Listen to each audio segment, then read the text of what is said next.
Hi, everybody. Welcome to my homestead and welcome to my channel. My name is Jared. I want to continue the conversation that we were having earlier, talking about this channel called Hello Saints.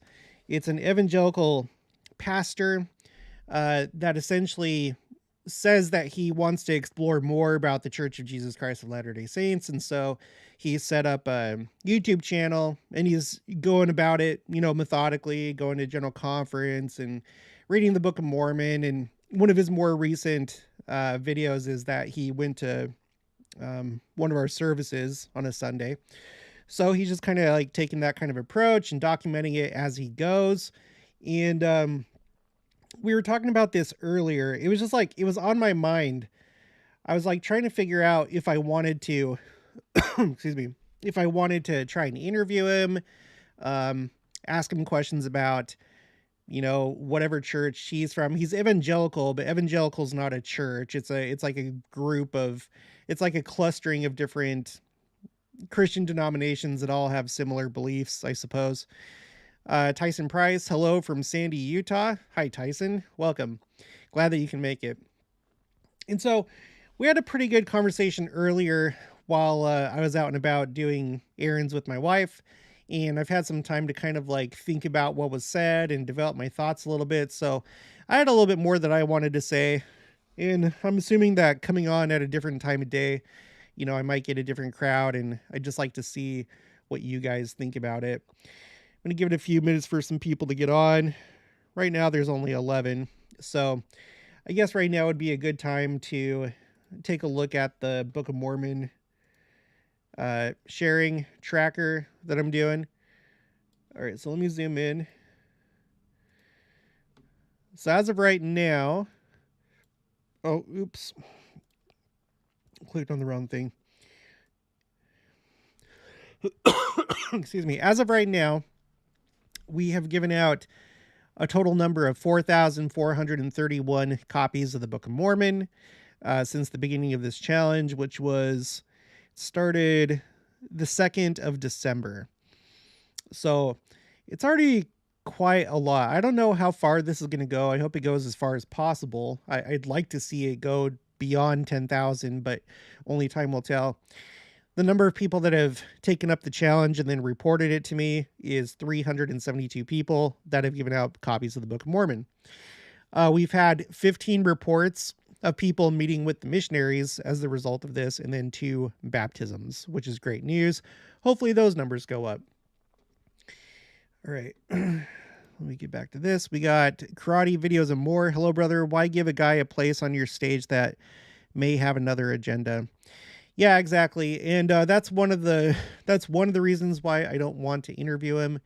I don't want to funnel people toward his channel. I suppose I'm doing that just by doing this live stream, but I feel at the same time that we need to talk about it for multiple reasons. We'll get into that in just a little bit. Hidden Treasures, hi from Idaho. Hello. Let me take a look and see how many people we have. Dang, only 16. This may not have been the best time of day to do it, but I think we'll still just press forward and do it anyway and see what you guys think here in the chat. Okay, so just a disclaimer, okay? This is not an attack on Jeff. I think his name is Jeff McCullough. Let me just double check here. Yeah, Jeff McCullough. It is not an attack on him because I do not know his true intentions. I don't know if he's sincere. I don't know if he has ulterior motives. So it is not an attack because we do not know. And that's probably the moral of the story with what we're going to be talking about here. We don't know. All right. Some people feel that they're a pretty good judge of character. Other people not. I have some thoughts on that. Ultimately, you got to be careful with what you consume, right? Whether it's food, whether it's music, whether it's other people and things that they're trying to convince you of, you have to be careful with what you consume, because if you consume the wrong thing, it could damage you. And in this case, it could be spiritual damage that's done. Karate Videos and More says, like your hat. Thank you. I would have worn my felt hat because it's still that time of year, but it just wasn't looking good with any of my shirts, and so I'm going with the straw hat. So anyway, we got to be careful with what we consume. After my mission, I worked for a law firm as a paralegal, and they helped people dispute things on their credit reports.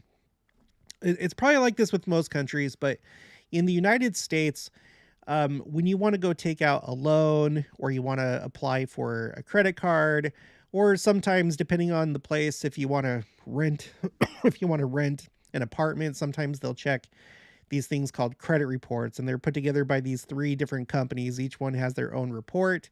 They're referred to as the credit bureaus, which I feel like that's kind of misleading because they're not any sort of government agency. They're just private companies that compile these reports on you based on your financial history.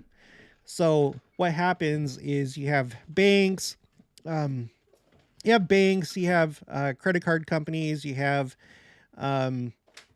different things. The government can report on you on your credit report if you default on your loan.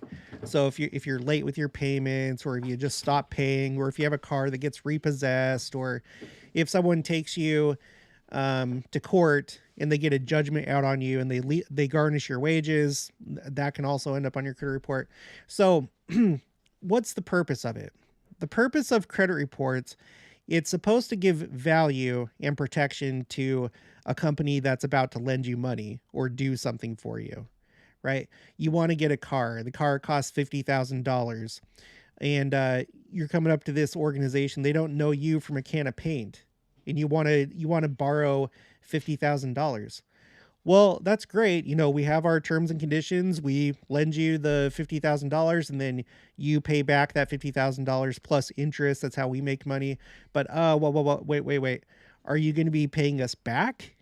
Are you going to pay on time? Are you going to stop making payments at some point?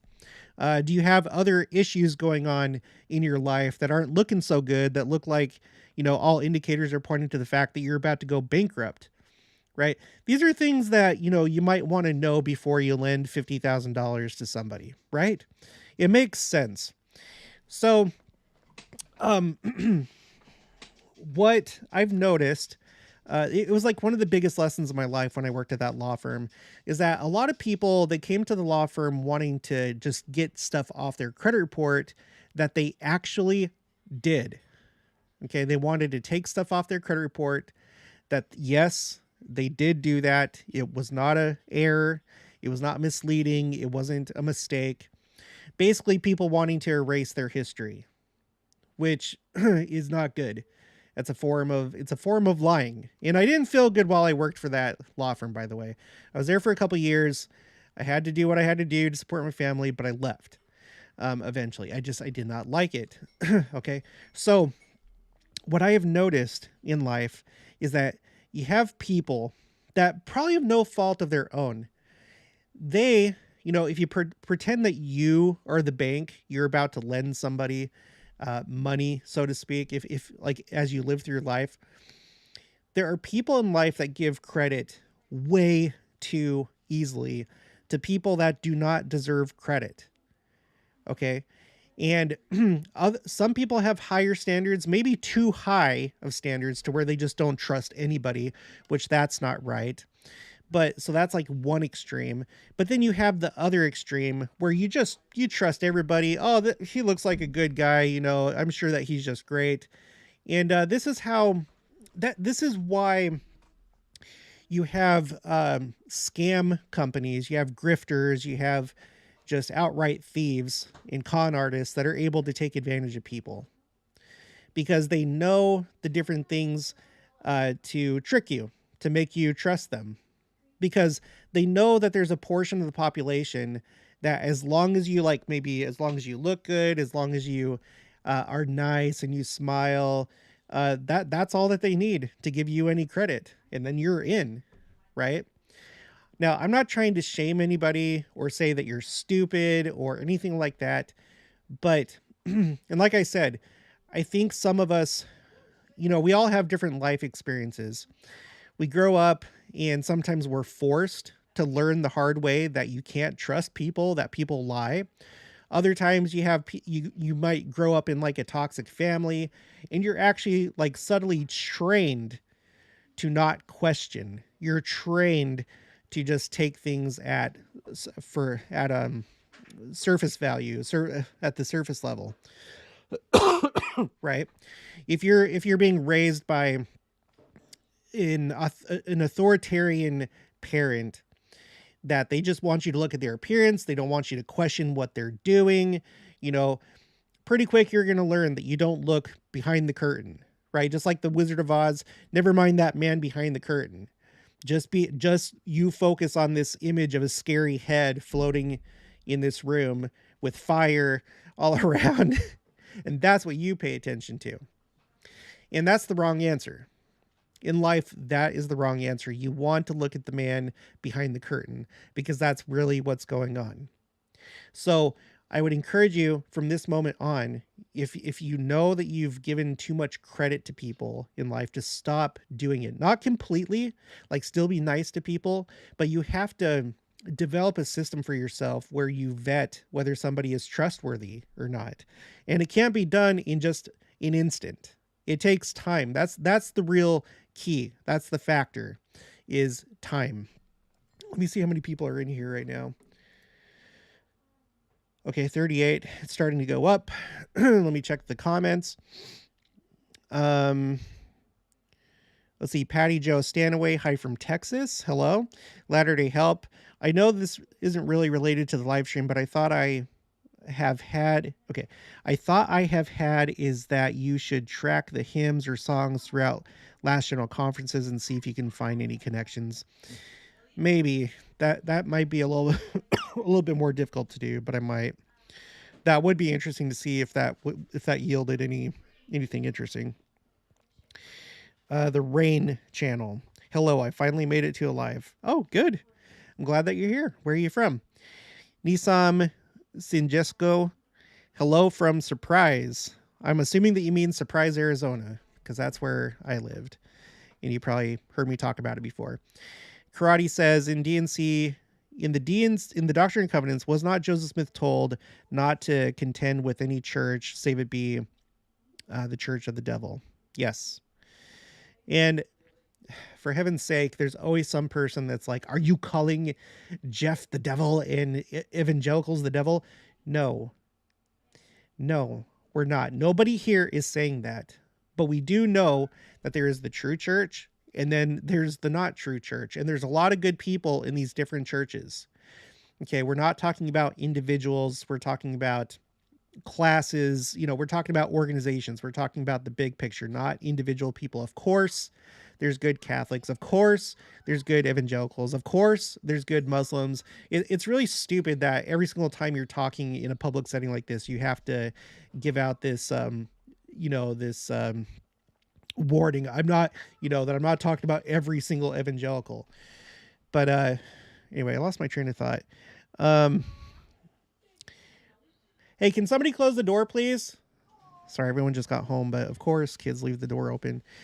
Tyson Price, I sang in General Conference in 2009 at the Saturday afternoon session, and in April 2012 in the priesthood session. That must have been a pretty cool experience. Jordan D. Christensen, to contend is to struggle with or attempt to surmount. That scripture is saying that we should not fight against other churches, only against those things which are evil. Well, how about we look it up? Let's see. D and C do not contend with other. If you guys know the scripture, please let me know.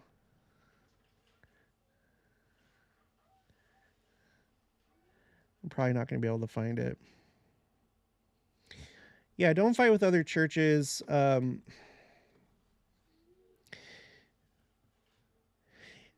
I kind of take that to mean like don't get into like Bible bashing and stuff like that. Bible bashing will get you nowhere. Like we were talking about in the last live stream, no one, I don't think, has ever changed their mind as a result of a heated debate or Bible bashing or anything like that. Anyway, Tyson, we need to love people and hate evil and bad actions. Dason, hi from San Clemente again. Smiley face. Creative Gene, I was given the gift to discern intent, purpose, and the motives of anyone that would seek to thwart me. And I can say I do feel a little odd when I have watched his videos. And Latter Day Help agrees. Justin Fennis is here, catching a quick glimpse in between surgeries. Oh my gosh. You're so... Well, everyone say a prayer for Justin. Surgery is not fun. I work in the OR. Jared, thanks for everything you do. I have learned so much.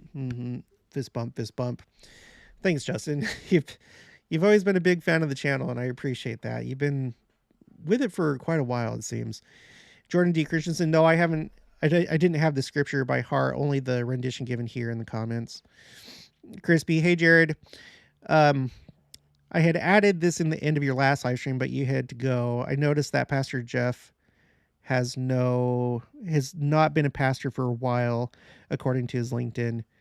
Well, I don't know if it was you, but somebody had said that in the live stream. You may miss that part, but I mean, and of course, LinkedIn, that's like self-reporting, so it may just be that he hasn't updated it. I wouldn't necessarily take that to mean that he's lying, but I don't know. I don't make too much out of that. But David Brosnahan, hi from Augusta, Georgia.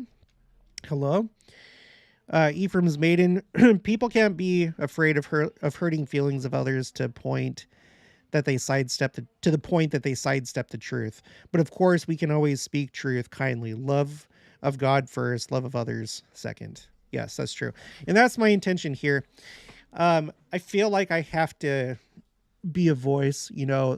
I know that Jeff has been interviewed by other YouTube channels. I don't think there's a need to do any more of it. I don't want to give any more support to his channel, because ultimately, even if he has good intentions, if you have somebody that doesn't have much of a testimony, or they're newer to the church, maybe they just came from an evangelical faith and they converted to our church. If they come across his channel, they may have more of an affinity toward him. They're familiar with him, and they'd be like, oh yeah, that's a good point. That's a good point. If they're not thoroughly versed in our doctrine and not understand our take on different things, on different scriptures and stuff like that. So I'm not going to support it. I'm not going to put the link in the description below, although we will talk about the YouTube channel. So here's a couple of the thoughts that I had after that last live stream. So I can't stress enough, you and me do not know what's in his heart. We can't see his cards. Okay, we can't see his hand. We don't know what his intentions are. We don't know if you can take him at surface value or if he's doing something else. Okay, we can look at some of the facts, but ultimately we cannot know what he's trying to do. So the best case scenario, and I think that this is what a lot of people are hoping, a lot of the members of the church that are watching his channel, they're hoping that, and this is the best case scenario, that he's genuine, that he has a true interest in the church, and he wants to have questions answered. He wants to get to know us. And then in process of time, or maybe sooner than later, he feels the Spirit and then realizes, you know what? This actually is the true church, and the Book of Mormon is true. And you know what? I'm going to become a Latter-day Saint myself. So that's like the best case scenario. The next best case scenario is that he's genuine. Okay. He investigates the church and he doesn't have any ulterior motives. He learns things about our church and gets a better understanding of us, and we get a better understanding of him and evangelicals. But in the end, he doesn't convert, and just it peters out at some point. Okay, that's the next best case scenario. Now, the remaining scenarios that I've thought of are not good. So the next scenario is that, well, part of scenario number 2 is that, he decides to stay with his faith, but as he does so, he leads others astray, meaning from our church. You have people of whatever faith level, whatever testimony level that leave the church. Now, the next thing after that would be like I was talking about in the previous live stream, is that he's taking a different approach from what other evangelicals have done. The only experiences that I have with evangelicals really interacting with us as Latter-day Saints is at General Conference. I've gone to General Conference a number of times because I lived in Utah, and so I've been to a number of different sessions at the conference center. And it's usually a great experience, except for one thing. The evangelicals in different groups that are outside with picket signs that are just really taking away from the spirit. They think that they're doing something good. That's fine. Maybe some of them know that they're not doing something good, that they're being rude, they're being mean. They wouldn't want somebody to do that to them in their worship services. But so you have those type that they're probably more likely the type to get on the internet and have these lengthy, stupid debates that go on forever in a comment section somewhere, right? Because there's people that's how they operate. They think that if they just give enough proof, enough sound reasoning and logic, that, you know, they're defending the faith and they're going to convert you to their way of thinking. Right. So it's probably that crowd that takes it a step further. They show up and they preach on the, you know, the corner, the street corner or whatever. They have their signs. That approach does not work. I'm not aware of any time that that's ever worked, ever in any type of situation, whether it's religious, political, or some other issue. I've never seen a case where somebody changed their mind as a result of that kind of behavior. So, and I tend to think, my best guess, not knowing the intentions of his heart, is that he realizes this. And so he's thought up this way of like, oh, look, what I can do, I can set up a channel and I will be genuinely interested, or at least I'll appear genuinely interested. You know, I'm going to build a bridge. I may not get many to follow me, but maybe I'll get a few. Okay. That is my best guess as to what is happening. I do not think he has a genuine interest in the church. I think that he has a genuine interest in, from his point of view, saving souls, right? Because as members of the Church of Jesus Christ of Latter-day Saints, according to evangelicals, we don't follow the same Jesus, and so we're not saved. So that's why we would be put in the same category as Muslims and Jews and any non-Christian.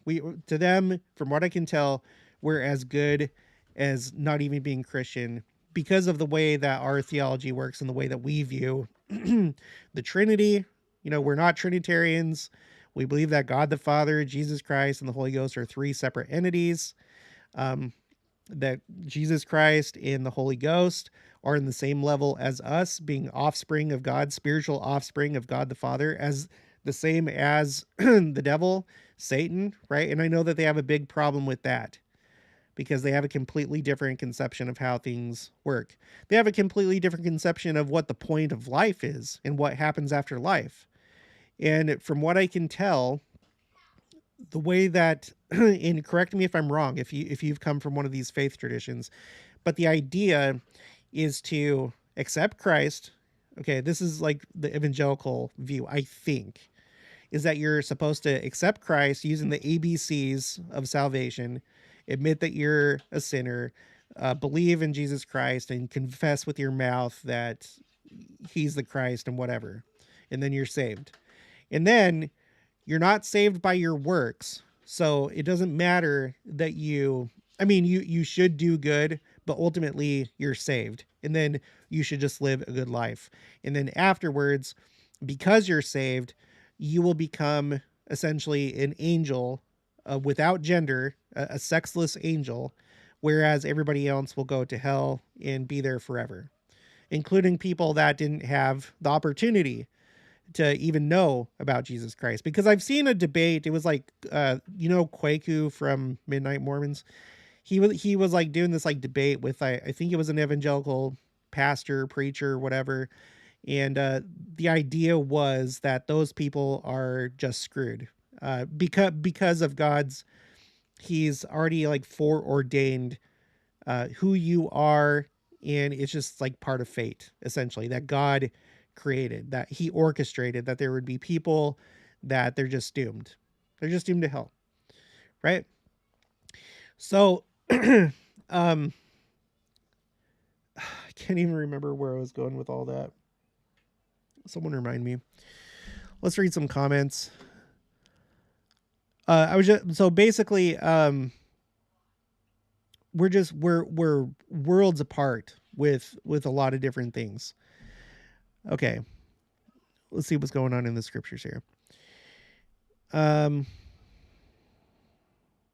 Sherry Kennedy here again, live from North Alabama. Welcome. Millidolin, DNC 1820. Contend against no church, save it be the church of the devil. Okay, so let's take a look at that. I'll pull it up once I have it up. LDS.org. No, you know what? Just watch me do it. DNC scriptures. Doctrine and Covenants. I'm going to zoom out. What was it? 1820. 18. I wonder if Jeff is going to get to the point where he reads the Doctrine and Covenants and Pearl of Great Price and stuff. And if you have not faith, hope, and charity, you can do nothing. Contend against no church, save it be the church of the devil. Let's see, for contend. For the footnote there, it takes you to 2 Timothy 2:23-24. But foolish and unlearned questions avoid, knowing that they do gender strifes. And the servant of the Lord must not strive, but be gentle unto all men, apt to teach, patient. And then 3 Nephi, here I'll click on it so you can see it. 3 Nephi 11:29-30. For verily, verily, I say unto you, he that hath the spirit of contention is not of me, but is of the devil, who is the father of contention. And he stirreth up the hearts of men to contend with anger one with another. Behold, this is not my doctrine to stir up the hearts of men with anger one against another, but this is my doctrine that such things should be done away. All right, and then going back here to DNC, Church of the Devil, it just takes you to Topical Guide, Church of the Devil. So, okay. So the way that I take that is just essentially, we do need to stand up for truth, but it should not be done in a contentious way. Right. And I think that the way that the other YouTubers have handled this so far has been great, because they were kind, courteous. Jeff has been kind and courteous back, but that doesn't mean that you have to watch him or support him or anything like that. Right. And I'm doing this live stream in the kindest way possible, but kind of as a warning, because again, if you're a person that kind of, you're more likely to just take things at face value, you could be deceived. If you haven't sufficiently worked on your testimony, you don't really know the doctrine, you could be deceived as you watch him. Because essentially what he's been doing is going through the Book of Mormon. He'll point out things that are interesting to him, and then he'll kind of like rebuttal things, or, you know, kind of say why certain things are not correct. And so this is where some people could be led astray. Let me get back to this. Okay. Sagiru Salazar. Hello, Jared. Gino from Lima, Peru. Oh my gosh. That's awesome. Welcome. By the way, I love Chicha Morada and Papa Alawan Caína. Those are the best. Those are Peruvian things. One's like basically a Peruvian purple Kool-Aid. And then the other one is these potatoes with cheese sauce, and they're just amazing. Melodolin, and LinkedIn is not self-reporting. What? And LinkedIn is not self-reporting. I belong to LinkedIn and never updated my profile, yet they have where I work and how long I have worked there. Oh, that's news to me. Because my account, I've updated everything. Nothing was automatic, so that's interesting. Chris P makes me wonder if he was no longer a pastor at his church, and so decided to investigate us as an in-between thing, hoping he is sincere, but hard to say. I won't judge though for sure. Yeah, we can't say what his intentions are, but just because you can't say what his intentions are doesn't mean that you can't take action for yourself and just be careful. You want to be careful. I would not promote his channel or lead others to it, although in this case we need to talk about it here, but I'm not going to promote it. Latter-day Help, quote, I, the Lord, search the heart. I try the reins, even to give every man according to his ways and according to the fruit of his doings. Jeremiah 17:10. Sherry Kennedy, I think the Hello Saints channel might be a tool for educating other Christian faiths about the church so that when the Savior comes, they have a basic knowledge of our faith. That could be, and that would be one of the pros, right? If for all we know, maybe he'll actually bring people to the church. That's like the thing. I think you have to be careful a little bit because this could be a good thing in a way. It's always good to build bridges. That's like always good. It's always good to build bridges and have an understanding of each other. Again, the part I'm a little bit concerned about is as he kind of refutes different things, as he reads the Book of Mormon or he refutes stuff, it could be planting seeds of doubt in people, right? Because like on my channel, like I said in the last live stream, I've been talking to all these different Jews. There's been 2 religions that I've talked to. I've talked to a bunch of Jews, and then I've talked to Linda from the Community of Christ because I wanted to learn more about Judaism. And yes, I hope that I planted a seed in them that maybe they'll look favorably on the church, having had a good interaction with me. Maybe they'll remember me, right? But my channel, the audience is not for Jews and it's not for people from the Community of Christ. They're welcome to watch, but it's for you guys. And I'm trying to like learn these things so that we can have a better understanding of the world, not to proselyte to Jews or to people from the Community of Christ. And that's what Jeff is doing. So he's not trying to explain, from what I can tell, it doesn't seem like he's trying to explain our church to other evangelicals. That's not his primary audience because the name of his channel is Hello Saints, like it's directed at us, right? And so we don't need to know anything about ourselves. We know who we are because we're us. And so that's where the problem kind of comes in, where I don't think it's just like a cute experiment or like him sincerely wondering what we're about. Us being the audience, I think that he's trying to like potentially show us where we're wrong with different things and see if he can win some souls from his point of view. So that's the part that I'm not too sure about, and I find a little bit suspicious. Mrs. Chef Yoda, hello. Kiara Gaiman, have just started following you and have watched so many of your videos with a laughing, crying face, and send them to my mom. Thank you for your videos. Helps with digging into studies. Good. I'm glad. I think like the 2 big benefits of my channel is just like the research that I've done, and hopefully that's helped you. I know there's been a lot of positive responses to my channel as well as negatives. But also doing this Book of Mormon challenge, which may be one of the most important things that I've ever done, aside from going on my mission. By the way, just one more time, just for those of you that have just joined, we're at 4,431.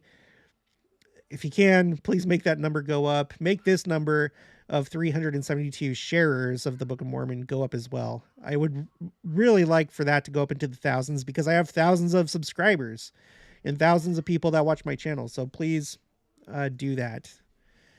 It'd be a good thing. Okay. Let's see. Brandon Porter. I just dropped in. You put out a lot of videos today. Yes. I had 2 regular videos, and then I've done 2 live streams. Just because like this has been on my mind. I've been, like I said, I've been thinking about Hello Saints and Pastor Jeff, and it's kind of been like gnawing at me. And I don't think that the right answer for me is to interview him. That's already been done by a couple other LDS YouTubers, and I don't need to lead any more people to that channel, right? But I feel like it's something that needs to be talked about respectfully. Again, knowing that we don't know his true intentions, and we're not trying to attack him, but at the same time, we should be wise and not just, fall for things, right? Let's see. Shauna, what is going to make people join the church in droves? Well, my understanding is well, 2 things.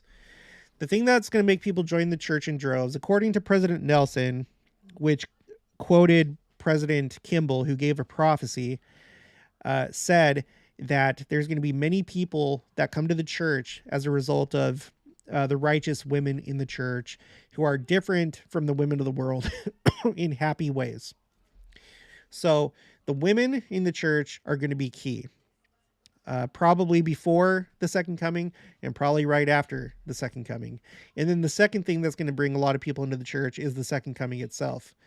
Brad Wilcox gave a fireside last year, and he talked about how when Christ identifies himself with our church, in a day, there's going to be 1 billion, if not more people that are going to want to join. So Creative Gene, I've used it as an opportunity to show my kids how hollow other churches' beliefs are. It has been a faith-building experience or exercise for our family, but it still feels off. You might be right. Yeah, and that's kind of like what happened when I talked to Linda. A lot of people reported having their testimonies boosted just because of how far they've fallen as a church.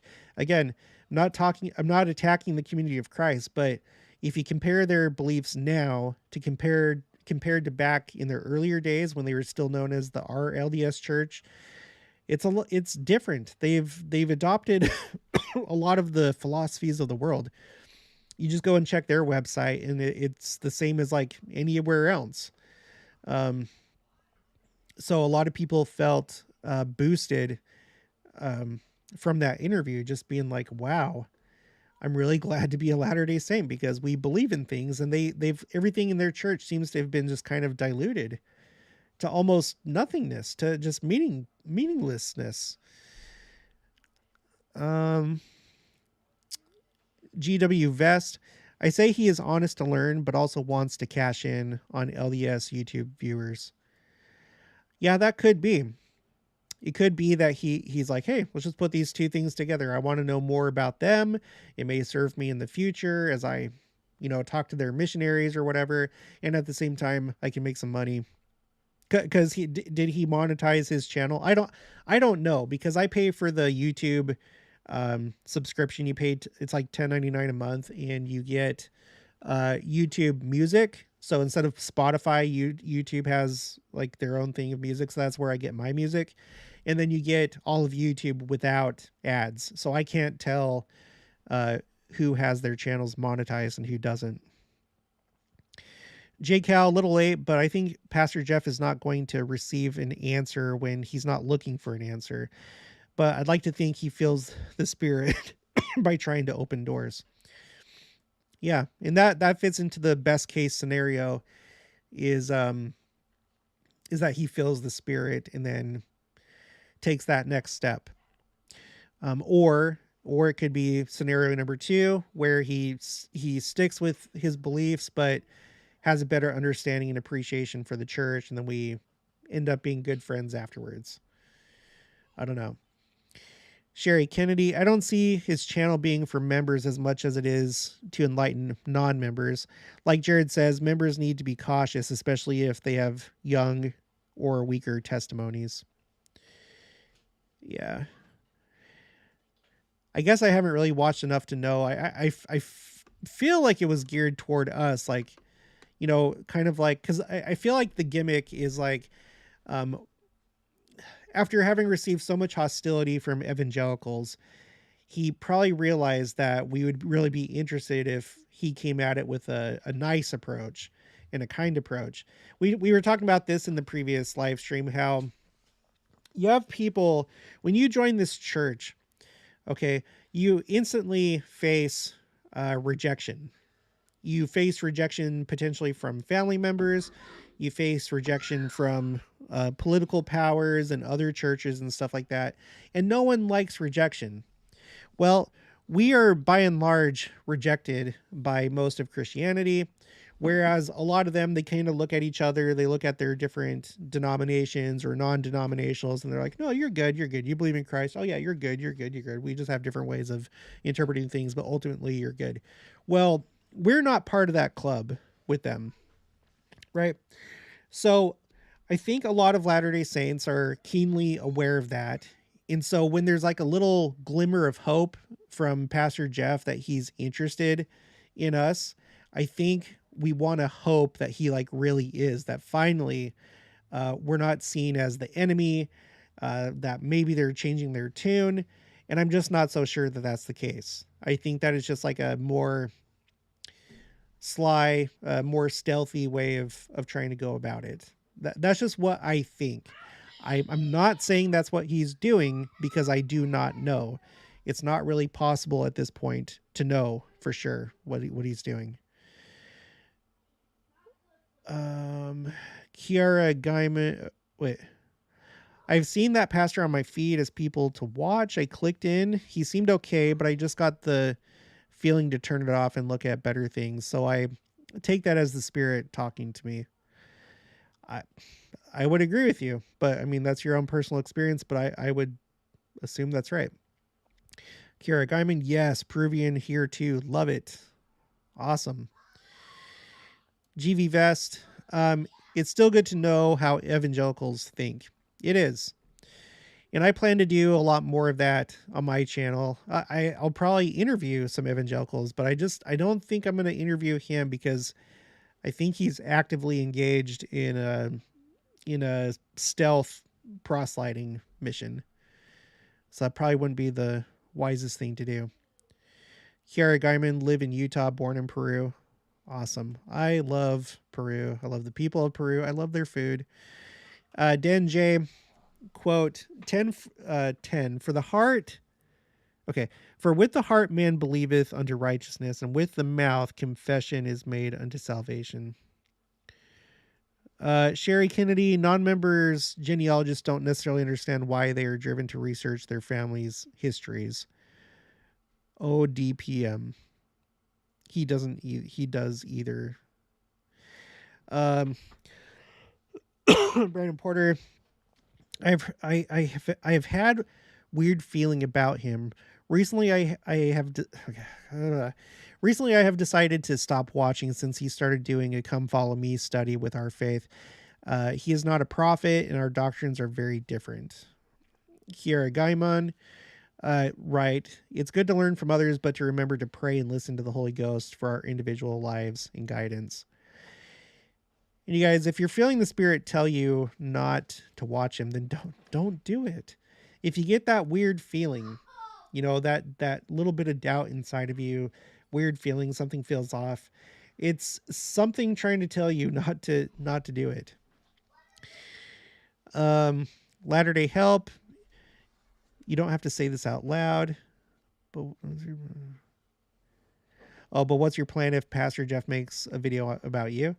Well, then that's fine. I'm sure that he'll be respectful too. So hopefully he views this as respectful if he views it.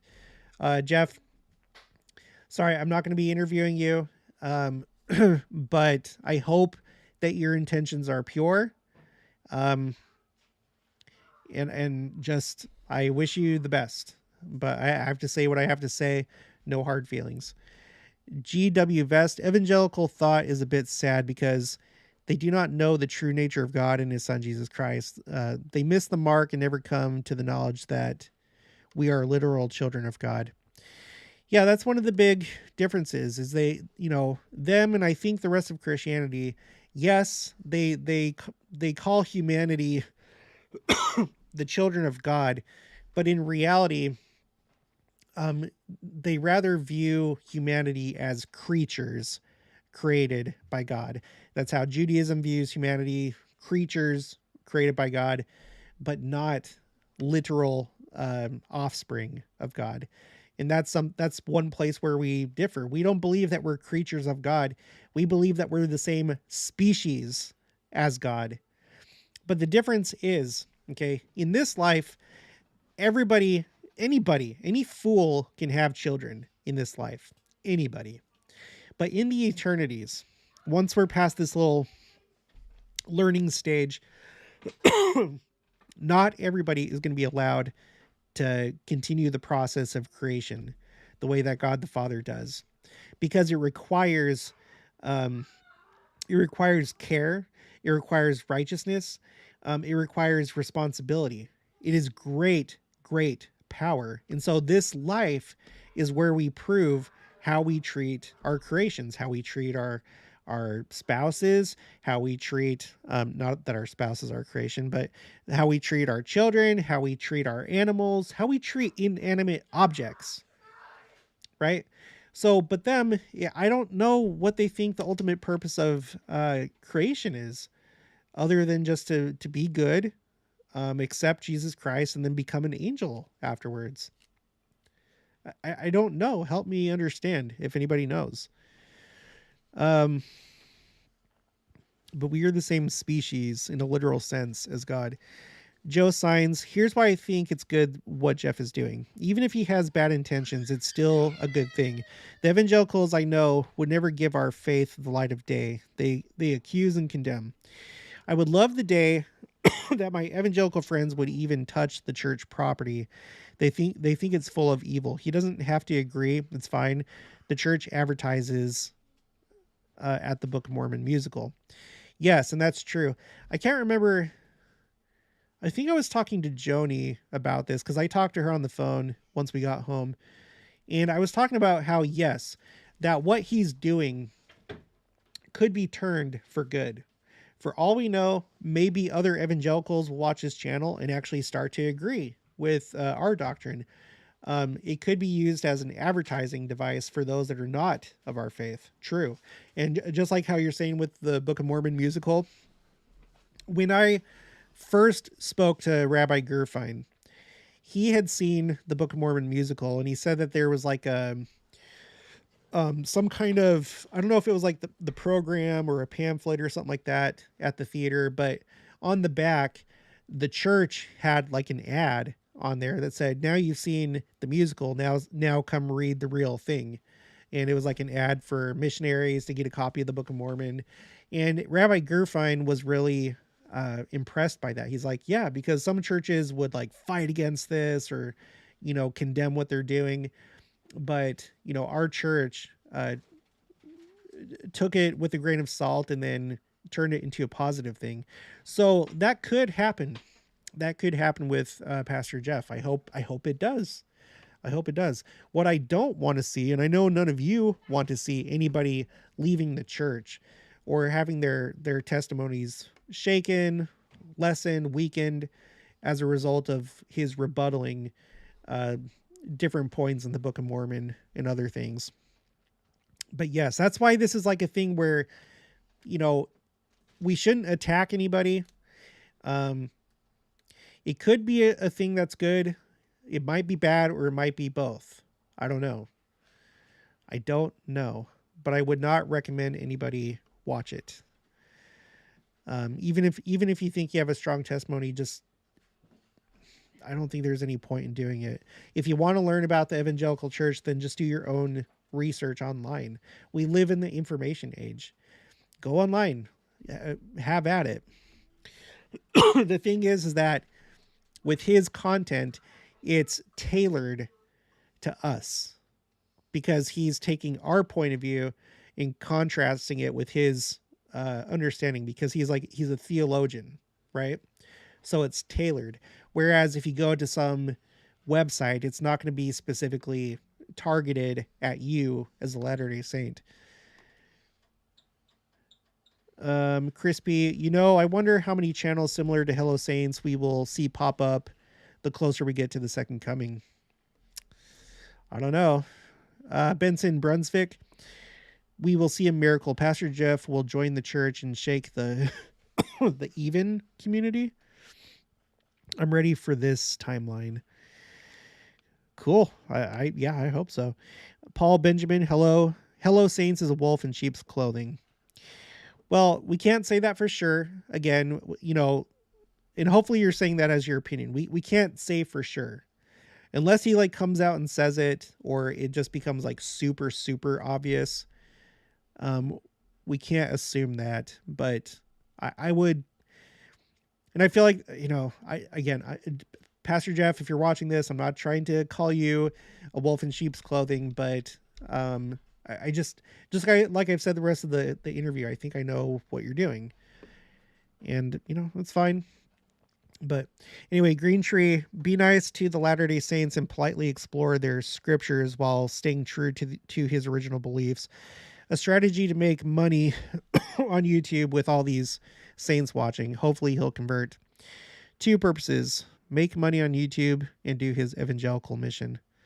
Yeah, that's probably, I feel like that's the most likely scenario. If we took a poll, I think that's most likely what's going on here. Okay. In fact, well, no, let's not do a poll. I was going to do a poll. How many people are watching right now? Give me a second. We're up to 76. Still a pretty low number, but that's okay. I did put out a lot of YouTube today, a lot of YouTube content. Casey, I suspect his motives are as an anti-LDS person. He expects to have more credibility once he has studied us the way he is doing. He can claim to have tried it out, so he knows. Yeah, that could be too. Maybe this is simply him sharpening his teeth. He's using this experience to sharpen his teeth for later. Could be. Devin Southam, the story of the little boy and the rattlesnake comes to mind right away. Yeah, if I know the same one that you're talking about, correct me if I'm wrong. Did I just talk about this on my channel, or was that a conversation that I had with Troy? I think it's a conversation I had with Troy. So the story goes, like, okay, if this is the right one, I've heard different variations of it. You had a little boy that was, going on a path. He was going somewhere, and he was going up a mountain. And there's a snake at the bottom of the mountain. It's like, hey, help me, please. Can you help me get up to the top of the mountain? And the boy is like, well, no, you're a snake. You're going to bite me.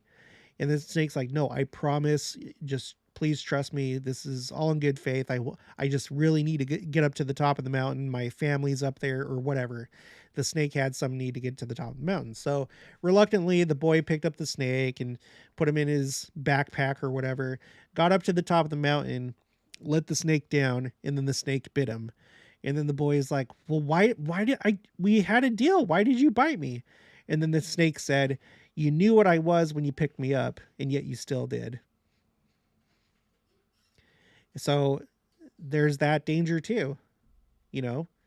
I feel like that's another good reason. Again, Pastor Jeff, do not think I'm calling you evil or whatever, but in the sense of like thinking about religion and ultimately what you're probably trying to do, most of us should probably know better than to pick you up. Havenly, yes, it was my first thought that it was a hidden agenda. And it was mine too. It was mine too. I just, ever since probably 2017. 2017 was my first, well, no, maybe, no. It may have been 2016. I got out of the Army in 2016. And I got into my graphic design business. And doing graphic design, the way that I was doing it, it was pretty monotonous. And so I needed stuff to listen to. And so I would listen to YouTube. And I came across these YouTube channels that talk about narcissism and psychopathy, sociopathy, all these what they call cluster B personalities, which I know that the field of psychology is constantly evolving. I'm not sure that they still call it the cluster B personalities. But anyway, I know that they've changed like the diagnosis criteria anyway, because like now there's like the DSM-5, I think. But anyway, that's beside the point. So I would just consume every single video I could talking about narcissism, because it explained so much of my life. And not so much consuming it and looking at it from a psychological, trying to diagnose people sense, but the practical application of that knowledge, that regardless, because you diagnose somebody, if you're a medical professional, a psychological professional, you're officially saying, okay, this is what's wrong with you, and then this is the treatment plan. Well, I'm not a psychologist, but you have people in life, toxic people. I don't care about diagnoses. I don't know. I don't care about correctly diagnosing somebody. Learning about narcissism, narcissistic personality disorder, and others helps you understand what toxicity looks like, what to avoid, and what the patterns are. Okay?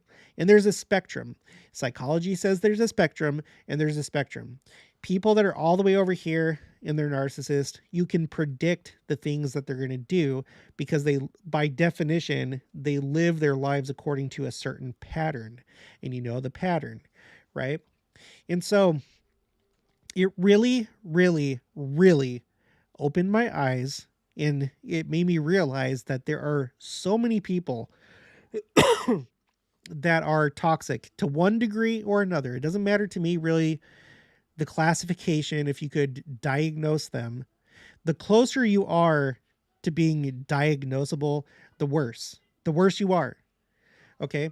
And so you have people that are essentially broken inside, and the way that they've learned to deal with life is to not be a genuine person. The real self kind of like takes a back seat and is protected by a facade, by a false self.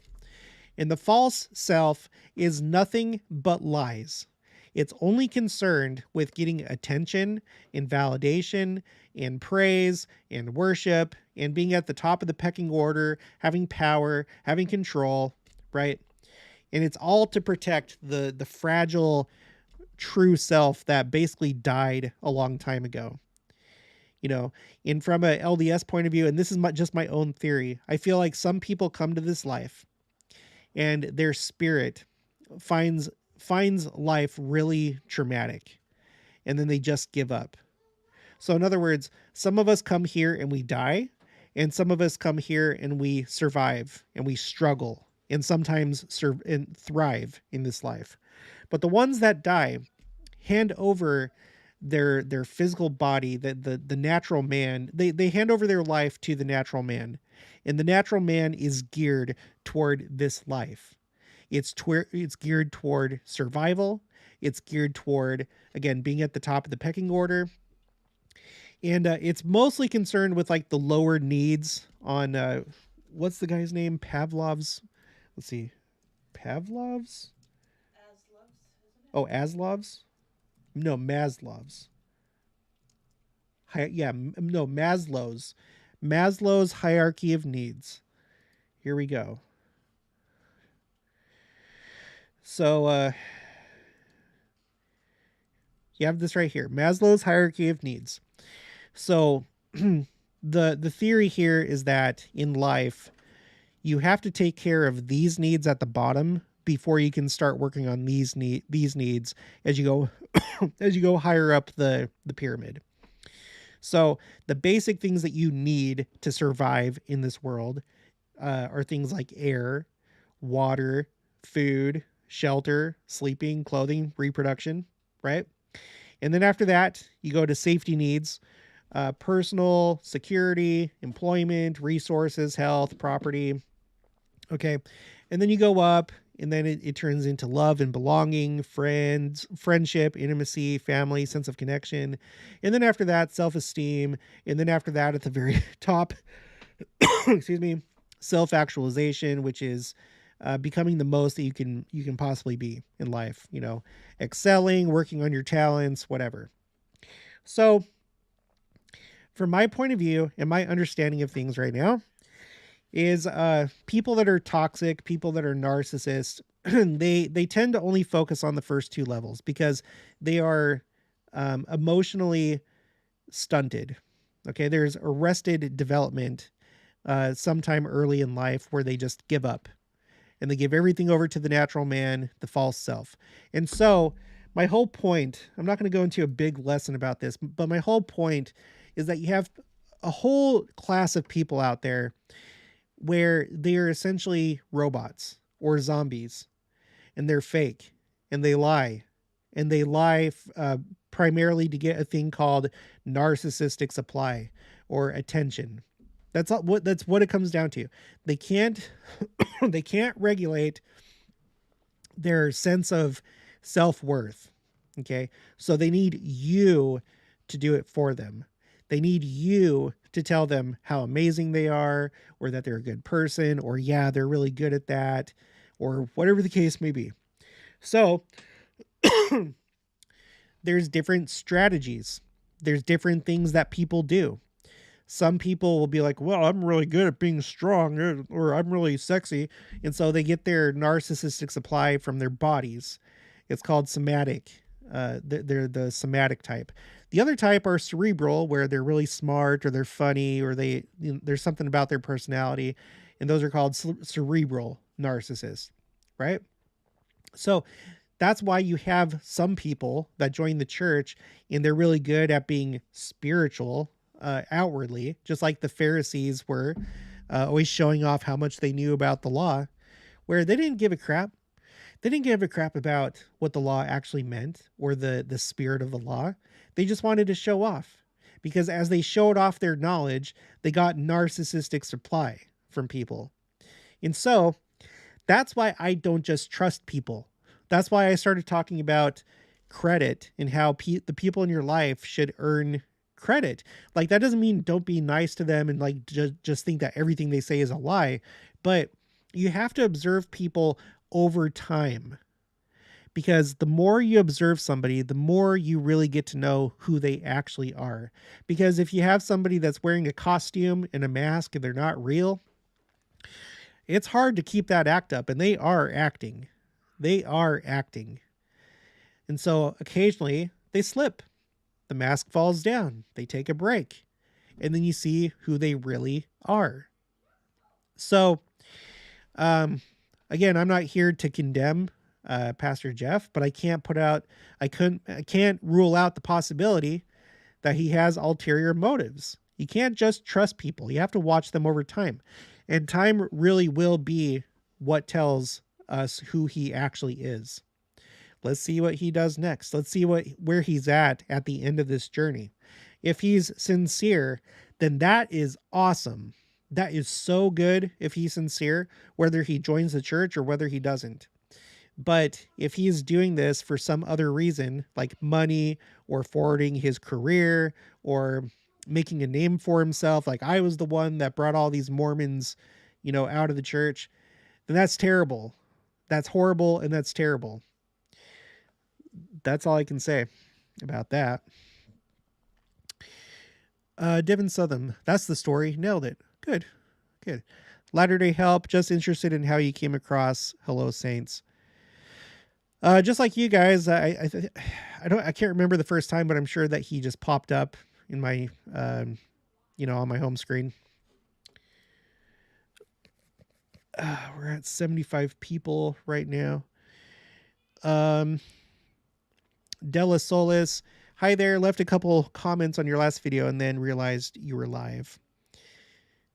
The Big Red Ugly, Hello Saints Jeff has a degree in online marketing or something like that. Also, when you watch his channel, you get bombarded with anti-channels, algorithms, tags, coincidence. There's an M at the end there. JJ Johnson likes the hat. People always do. Just kidding.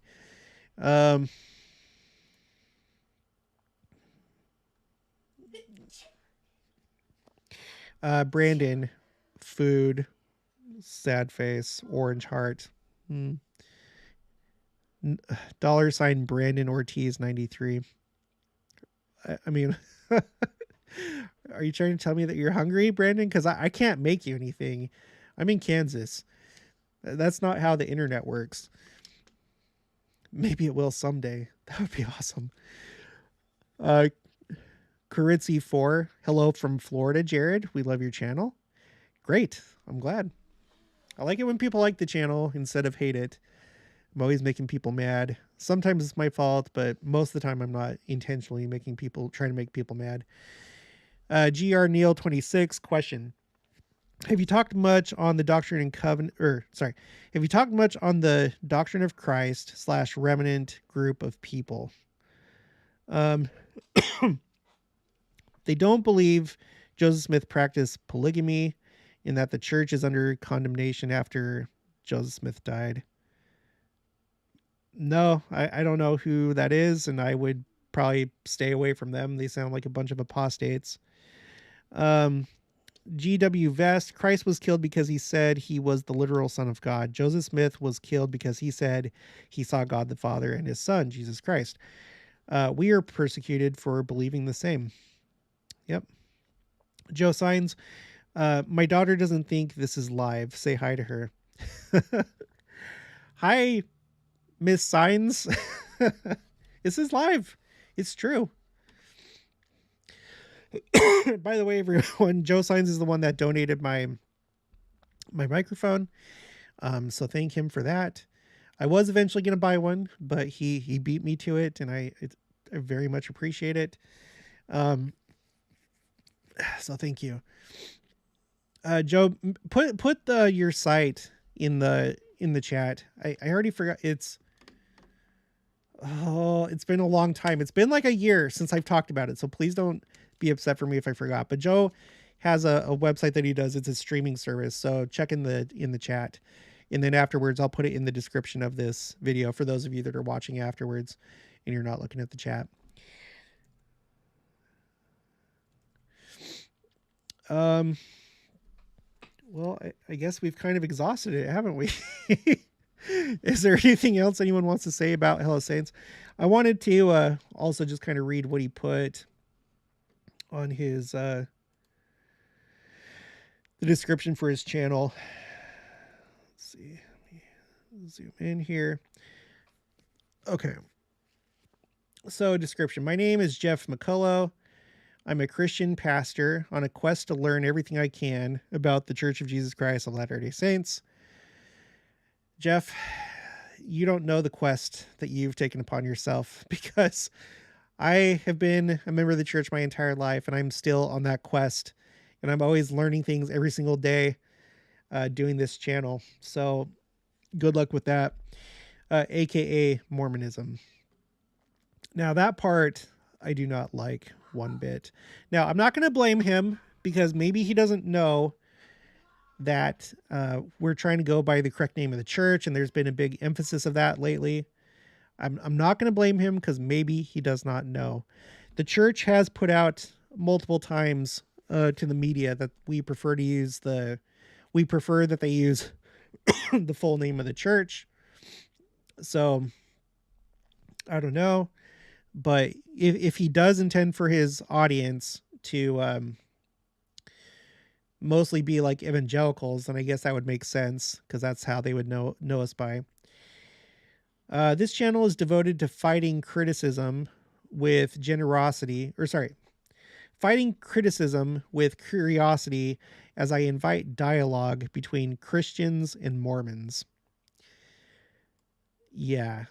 Not a big fan of that right there, because essentially what he's saying is that Mormons are not Christians, and once again, he's not using the correct name of the church. Not good. Again, I don't know, maybe it was an honest mistake, but it feels like kind of a slight.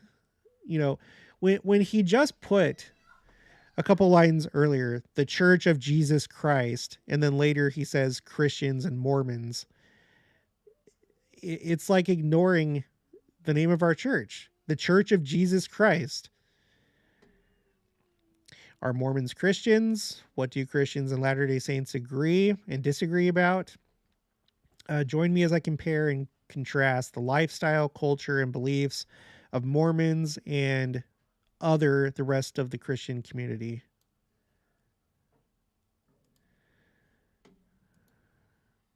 He has 39,000 subscribers.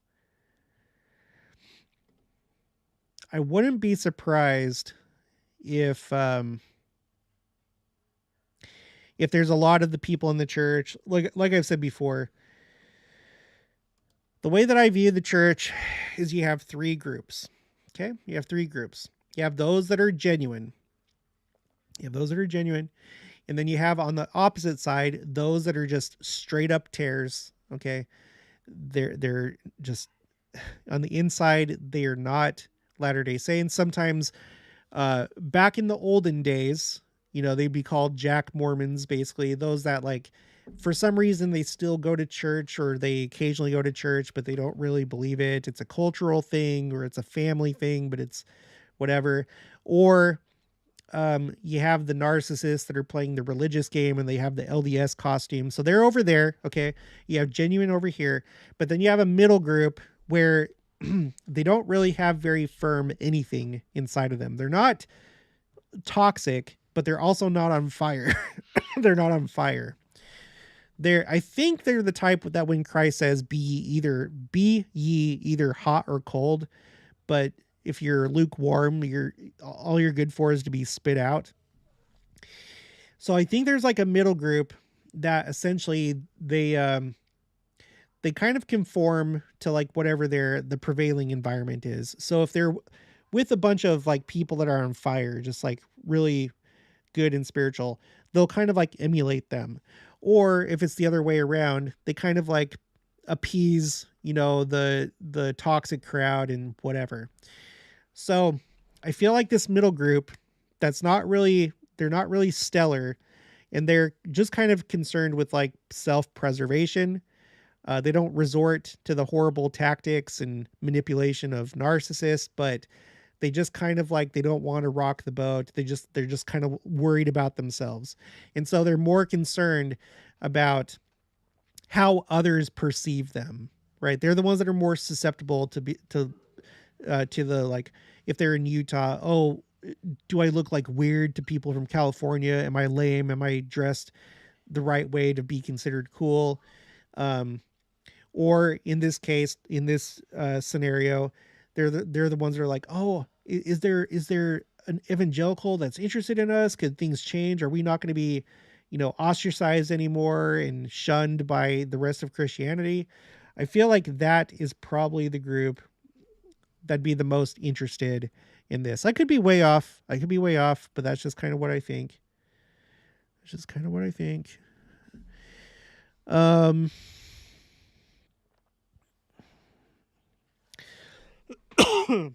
Hello from Huntsville, Alabama. Hello. GR Neil 26. I am 48 and born in the church, and I still have just scratched the surface of gospel study. The benefit of wisdom is knowing you don't know anything.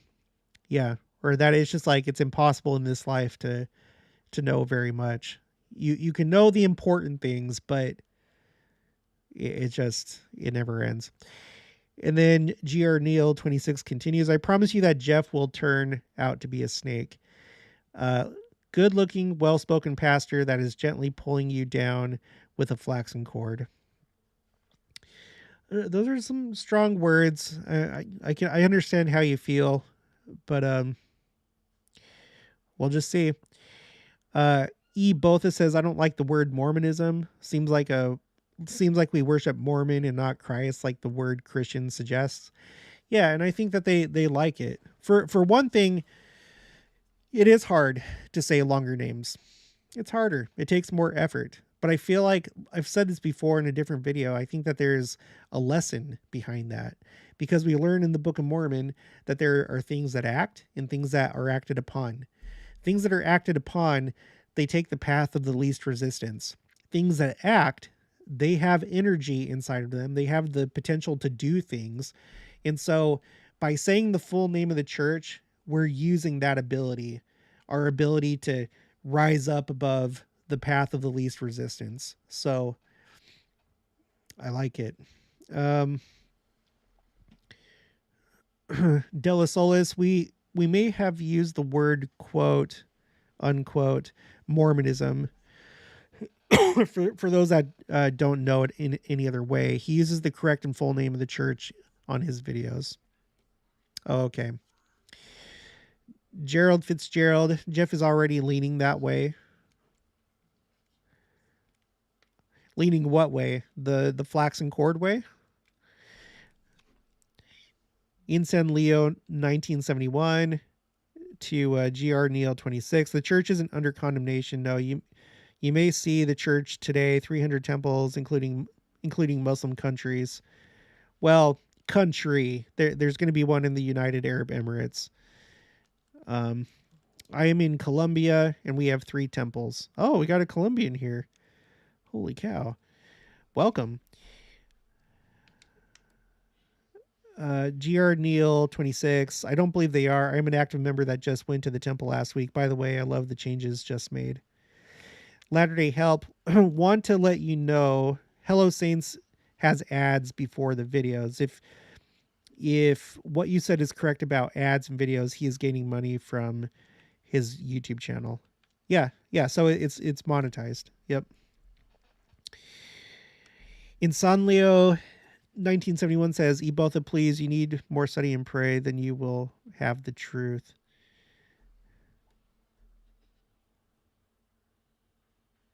Oh, I think there's a misunderstanding there. I wanted to read one comment that Leslie Cummings put for the last live stream. In fact, I'm going to let her know right now that I'm commenting on this. Hi, Leslie. I'm currently reading your comment in a new live stream. Oops. Let me get the sunflower emoji. That's my hallmark. Right here. Lots of sunflowers. It's a field of sunflowers. Okay. Leslie says, I was married to a pastor who was very much like this guy. His goal was to, quote, love people out of the church. All right. So loving people like us, members of the church, out. Love us out of the church. He wanted to form a ministry with me in bringing as many people out of the church as possible, and he targeted missionaries. Missionaries need to be very careful with evangelical pastors who are friendly and want to meet with them. This is a very well-organized movement, which unfortunately has been effective in bringing some missionaries, in some cases, their entire families out of the church. Yep. Wolf in sheep's clothing in that case. In that case, I'm not calling you that, Pastor Jeff, but I hope that's not what you're doing. Hope that's not what you're doing. GR Neil 26 says Leslie is spot on. I just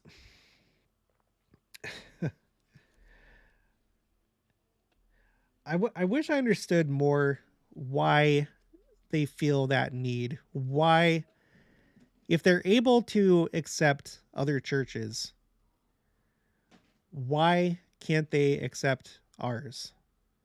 If all it comes down to for them is accepting Jesus Christ as the Savior, why does it matter like some of those other details? Why is that so important? I don't understand it. What brings so much hatred out of them towards us? That's what I want to know. because that's all that I feel. Maybe not from Pastor Jeff. Let me show you something here. I pulled up the Evangelicalism Wikipedia article. So down here, diversity. Okay. So here's like, I guess, a list of the different churches that could be considered, or the different evangelical denominations that could be considered. Okay. The different denominations that could be considered evangelicals. The Reformed. So Calvinism, I guess. I don't know.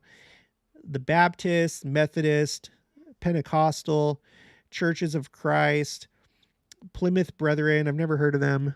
Charismatic Protestant and non-denominational Protestant traditions have all had strong influence within contemporary evangelicalism. Some Anabaptist denominations, such as the Brethren Church, are evangelical, and some Lutherans self-identify as evangelicals. There are also evangelical Anglicans and Quakers. So what I want to know is, like, what? You're fine as long, if you're an evangelical, you're good as long as you're going to any one of these churches. And if so, what even is the point of the different churches? Why would a person choose to go to the Baptist church over the Methodist church or the Pentecostal? If it's all the same, if it all just falls under the umbrella of evangelicalism, why do these churches even exist at all? Why don't they just unite and just call it the Evangelical Church?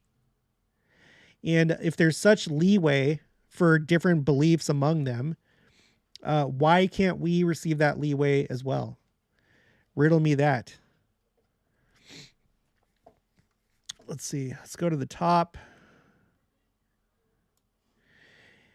Evangelicalism, also called evangelical Christianity or evangelical Protestantism, is a worldwide interdenominational movement within Protestant Christianity that affirms the centrality of being born again, in which an individual experiences personal conversion, the authority of the Bible as God's revelation to humanity, and in parentheses, biblical inerrancy. And that says, that's the belief that the Bible is without error or fault in all its teaching, or at least the scripture in the original manuscripts does not affirm anything that is contrary to the fact. Some equate inerrancy with biblical infallibility, others do not. So that's why you're always getting the, my Bible, there's nothing about Moroni in my Bible, and spreading the Christian message. The word evangelical comes from the Greek Evangelion, word for good news.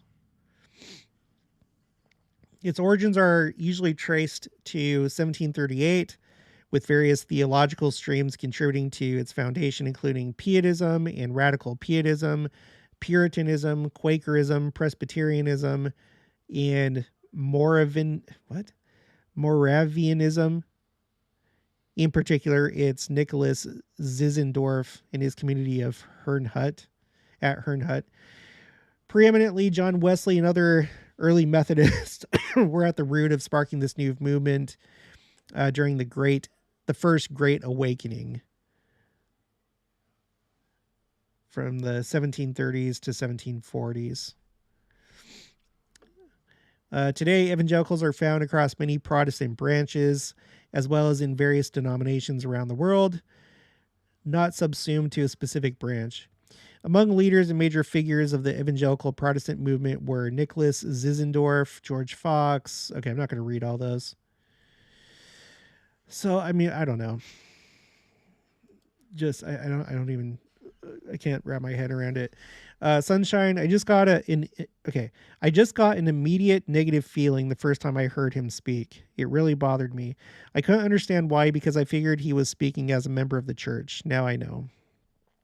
Ibatha says, as Cardon Ellis from Midnight Mormon said recently, the Lord would not recognize any of them as his church because they even disagree on different things amongst themselves. Brandon Porter, don't let go of the iron rod. The best source of truth will always be the scriptures, prayer, words of the prophets, the temple, and personal revelation. Make time for these things. Be not deceived.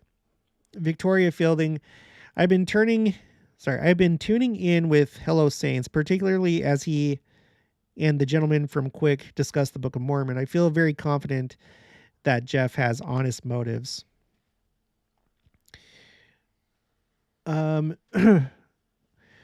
Okay. GR Neil 26. It all comes back to two things: the Trinity and sola scripture. My daughter is evangelical and is always trying to get us to leave per her. If you don't believe in the Trinity, then you aren't Christian. Just Shauna, they are under the subtle or strong whispering of the adversary.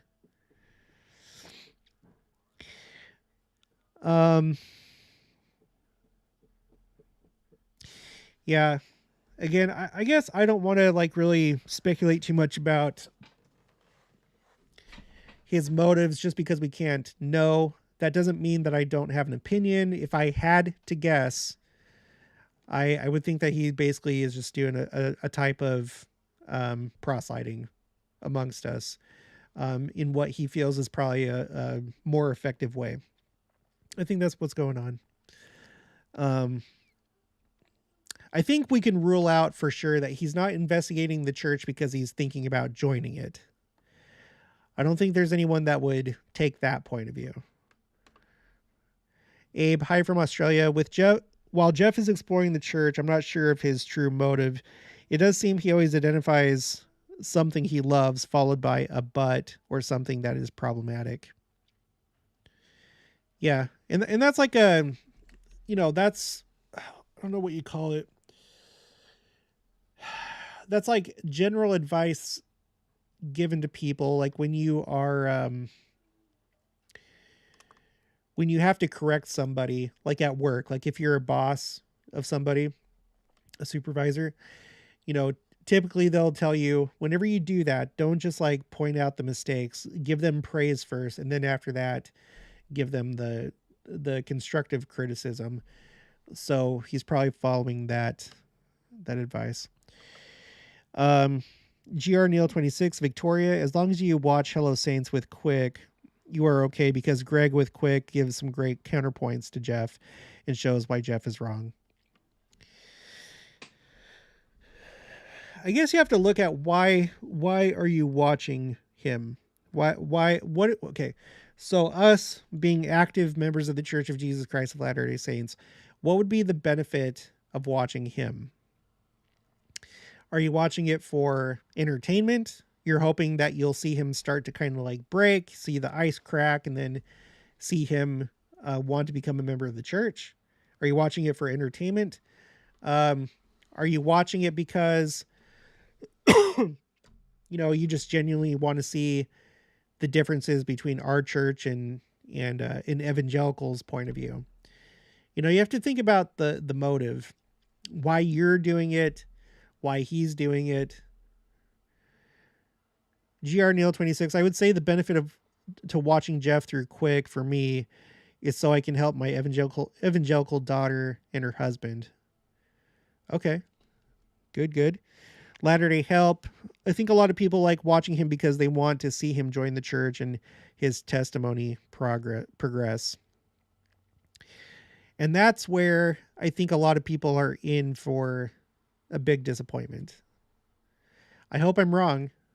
I hope that the Spirit works on him. I hope that he starts to like understand and feel the truth of the restoration and why it's necessary that there's one church and not just like a big amorphous blob of churches that roughly believe the same things. Sunshine, why is Greg doing it? What does he hope to accomplish? Greg.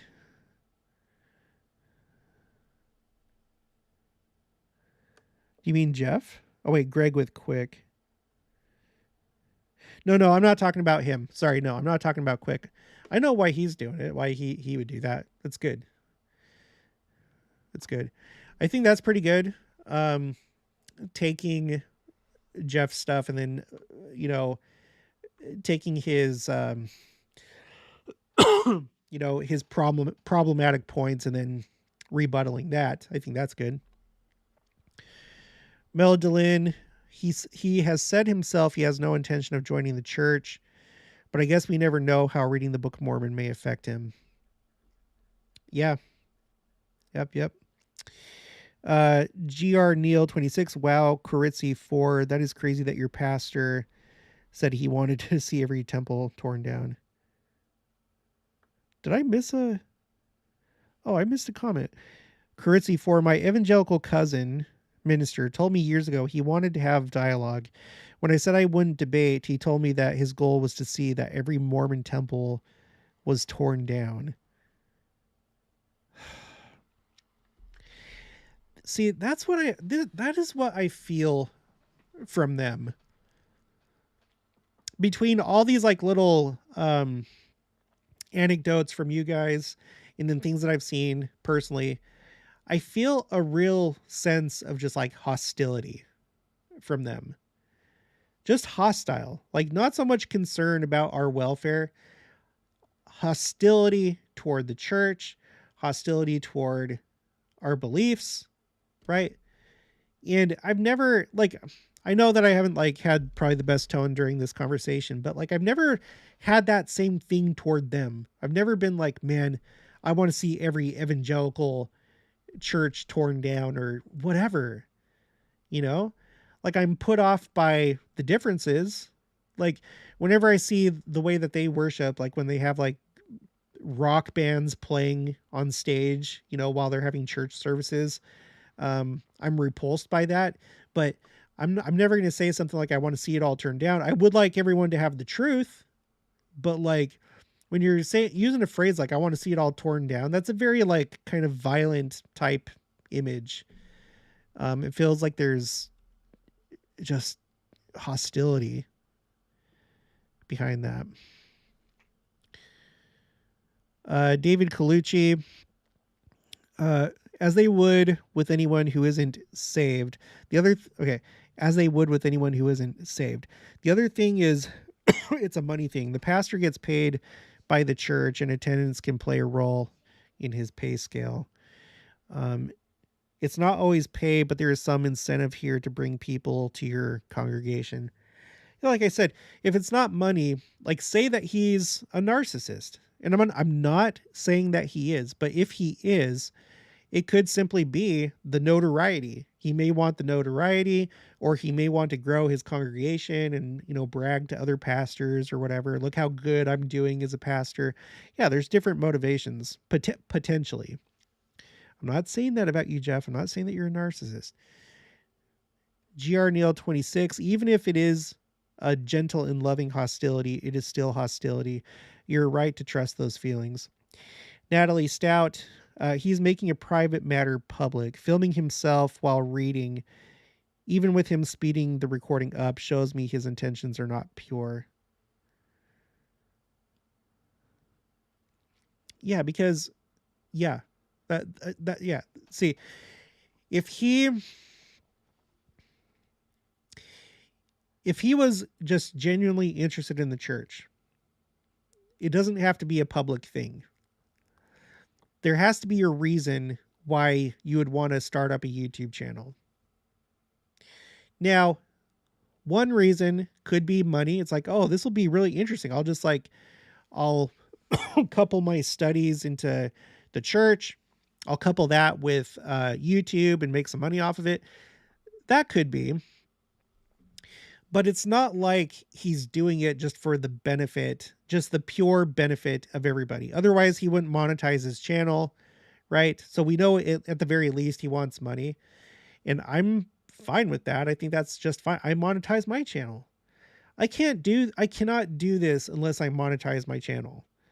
Otherwise, it would just be like a sliver, just a tiny fraction of what I've done. So don't worry. I've done a whole thing about, what's it called? Priestcraft.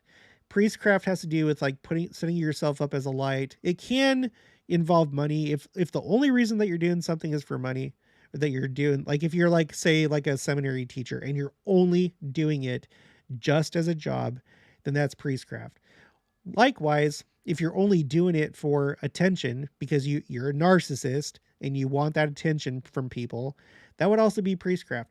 But if you're doing it for pure motivations, and there's like a whole thing on the church website about this. I'm not just like making this up. I did a video about it. If you're doing what you're doing with pure intentions, then you're good. Otherwise, we couldn't have Deseret Book and all the things that are put in there. And probably some of it could be classified as priestcraft, but other things not. It comes down to what's in the person's heart. Dennis Williamson, greetings. As members of the one true church, as seen through the eyes of he who named us nearly 2 centuries ago, we have become spectators. The church has been criticized for being non-apologetic. Jeff is not encouraging apologetics. Okay. David Colucci, I was told once that if I was truly saved as a Christian, I would have never joined the Church of Jesus Christ of Latter-day Saints. I just have to wonder why. Why? We follow all the commandments. All of them. We read the New Testament. We read the Old Testament. There's nothing that we do that would be out of accordance with what they do, except for some of our rituals at the temple, which is not, it's just, it just feels like they just don't like us. And that's all it comes down to. They probably don't like the fact that we have the concept of the one true church. You know, that's going to rub people the wrong way, and that's understandable.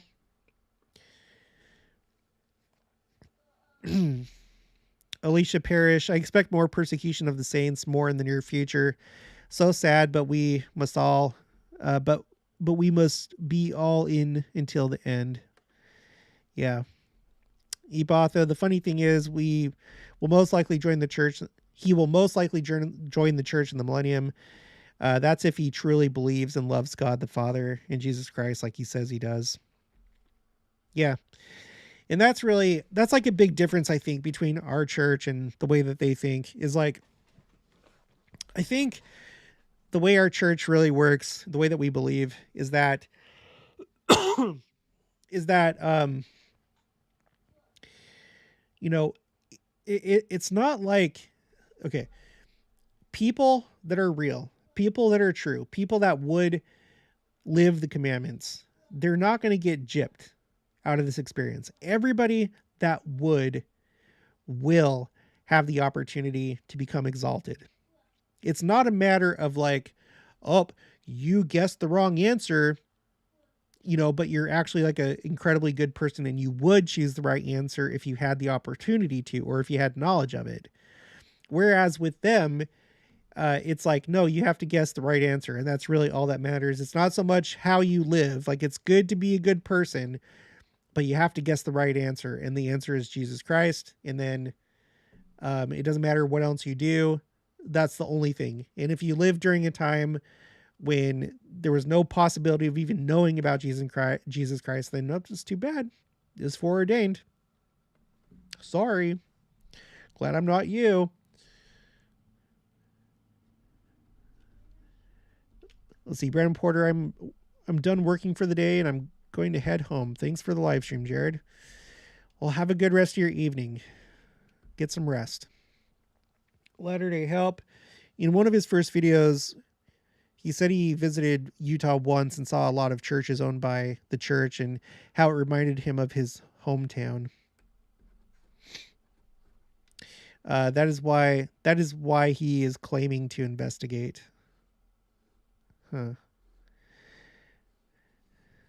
Let's see. Give me just a second.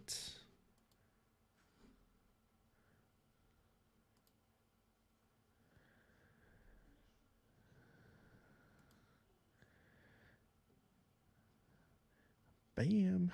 Okay. Let's see. Brendan Wilson VFX. That's just editing. Of course, he's going to speed up the video. Karen McCain. it never made sense to me why he never reached out to the leaders of the church to answer questions about things he finds problematic. Well, I mean, that's probably beyond the scope of what he's trying to do. I don't think he's on that big of a crusade. I don't think he's trying to correct the church. I think he's trying to like present himself as being genuinely curious about the church, wanting to learn our beliefs, and then hopefully by subtly and nicely refuting things that we believe, get people to, leave the church, right? To love them out of the church, like Leslie Cummings said in her comment. Sunshine. So you don't think Greg on Quick sees through him? I don't understand. I don't understand why Greg or any other good member of the church would give someone like Jeff a platform. Well, I'm not saying that what Greg is doing is wrong. I think there is probably value in it, just because he's refuting Jeff's refuting of the scriptures. So I don't think that that's necessarily bad. I just feel like for me and my channel, when I think about it, when I talk to you guys, when I talk to my wife, putting it all together, praying, I feel like it's probably not right for me to do it, because I feel like I would be drawing more attention to him. Yes, I'm doing it through this live stream, but the point of the live stream is basically to tell you, I would caution you not to watch him. So I'm not meaning to like promote him here. And this will probably be the only time I ever talk about him. Like I said in the last live stream, unless like something big happens, like if he joins the church, or like say that he's like just wildly successful at getting people to leave the church, then I'll probably cover stuff like that. But this will be the only time, aside from those kind of situations, that I'll talk about him. And I'm really only doing it just because like it's been playing through my mind for the last like day or two, like if I should talk to him. When the first time I saw him, I was like, maybe I should talk to him. But then I just kind of put it on the back burner. And then the last couple of days, it kind of like was brought up again in my mind. And then somebody sent me a text like, hey, like I have a question about what he said about the priesthood and why the priesthood's no longer necessary. And at that point, I kind of felt like, okay, I think I'm being prompted to like get on and do a live stream. So hopefully this helps somebody. Hopefully all of us talking about it will get on the same page, or like just be cautious as the way that we approach this situation.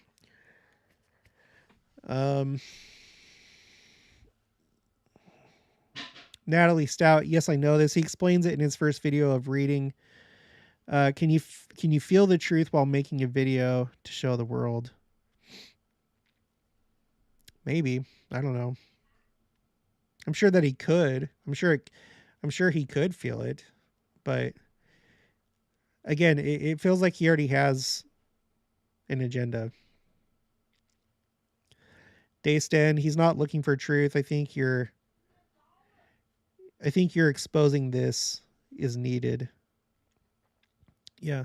Well, again, I mean, I'm not going to tell you how to talk or what to say. I wouldn't make definitive statements like that, because we don't know. Maybe he really is looking for truth, but I kind of doubt it. Just the way that his channel's going, and just I agree with you, but I'm not going to go as far as to say that I know that he's not looking for truth. He could be. But thank you for the comment. GR Neil 26. They definitely don't like the one true church thing. My evangelical daughter brings that up all the time. Yeah, you see, and I think that's something that maybe attracts some people to that, because let's put it this way. Like, you know how there's like a lot of people that, especially like within like the new age movement, the hippie movement, the counterculture movement, there's a lot of people that like Buddhism, right? And it's been my theory for a long time that the reason why they like it is because there's not really any rules. There's no one really telling you that this is a sin and that there's consequences for you sinning. If you adopt Buddhism as your belief, then you can basically just be like, oh, well, this is how I'm living my life right now. I really like to do drugs and I like to, do this stuff. I don't like being told that I'm bad. So I'm going to just go with Buddhism, because then I'll just like through eternity just keep reincarnating, and eventually I'll get there. I'll get to nirvana. Well, I view these evangelical churches kind of the same. The ones that say that we're not saved by works, because basically it gives you the justification in your religious beliefs that, try and be a good person, but all that you really need to do is just believe in Jesus Christ and accept him. And then all the rest of it, hey man, I mean, you go to jail, you drink, you're abusive, like we all have problems, but you're okay because you accepted Jesus Christ. That's all you have to do. It's very similar in a sense to people that are attracted to Buddhism or religions like that where there's no consequences. I think that's what people are attracted to, is no consequences. And of course, I know that there's evangelicals that try and live the teachings of Christ. I know that. I think there's a lot of them that are true, and they realize that living the commandments brings about peace, happiness, joy in society, in your personal life. So I'm not saying that all of them are like that, but I think that there's an attraction to that, because then you can just say, hey, I'm good. I mean, think about all the different times that you've heard somebody say like, I just got saved last year. I found Jesus last year and now I'm saved. As though it's just like a check mark. Like all you have to do is just like, you check that box and then you are good. You are good. Nothing's taking that away from you. That's an attractive idea. You know why? Because it sucks being held accountable for things. It sucks that you have to, like in our church, the way that we do it, that you have to repent. You have to say sorry and try not to do it again. And only Christ is going to be the one to judge you. There's just so much I could say.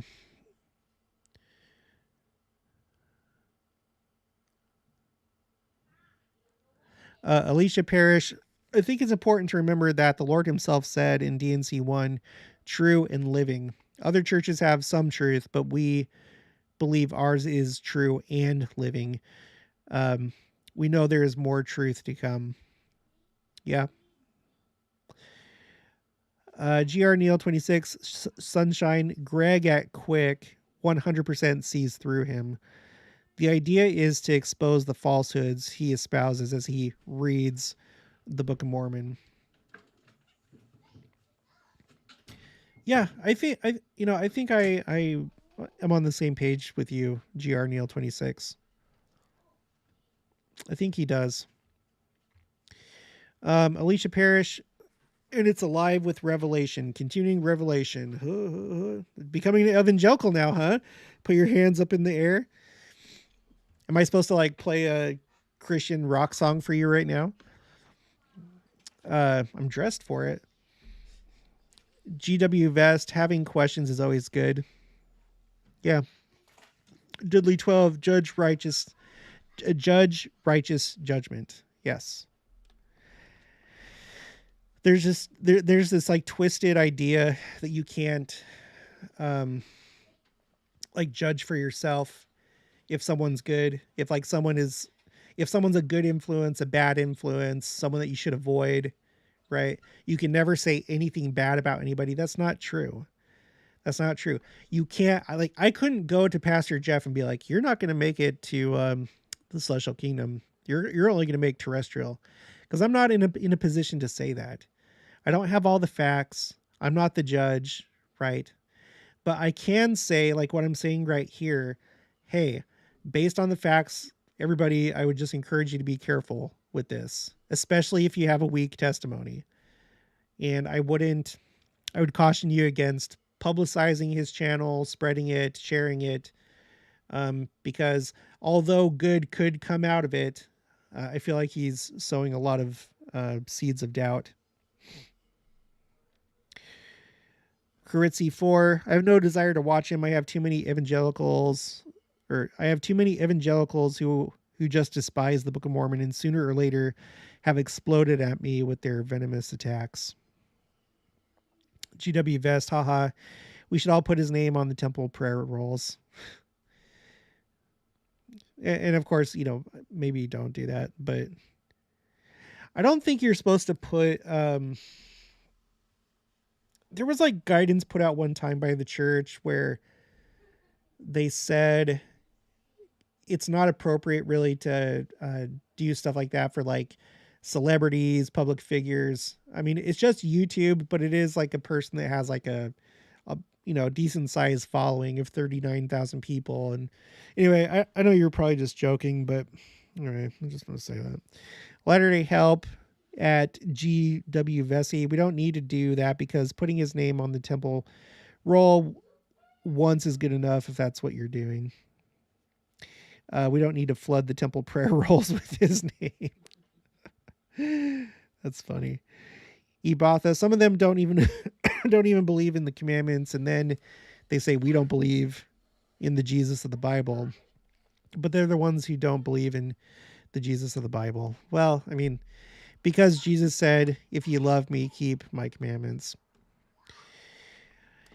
I mean, I'm sure a lot of them are doing the best that they can with what they have, but I don't like the whole you don't believe in the Jesus of the Bible. It's mean, it's rude. They would say that it's the truth, but it feels more like a way of them just saying, you're not part of our club.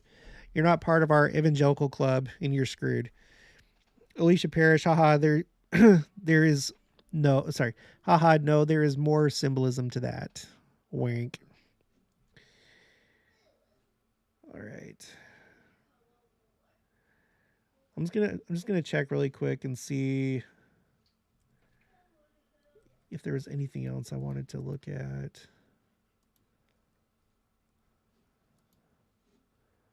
Give me a second.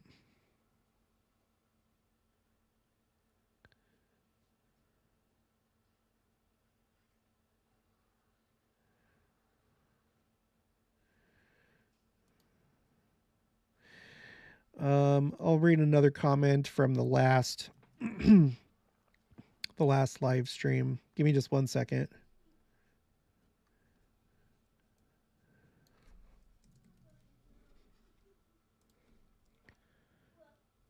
Okay. Window. All right. So Todd Bender says,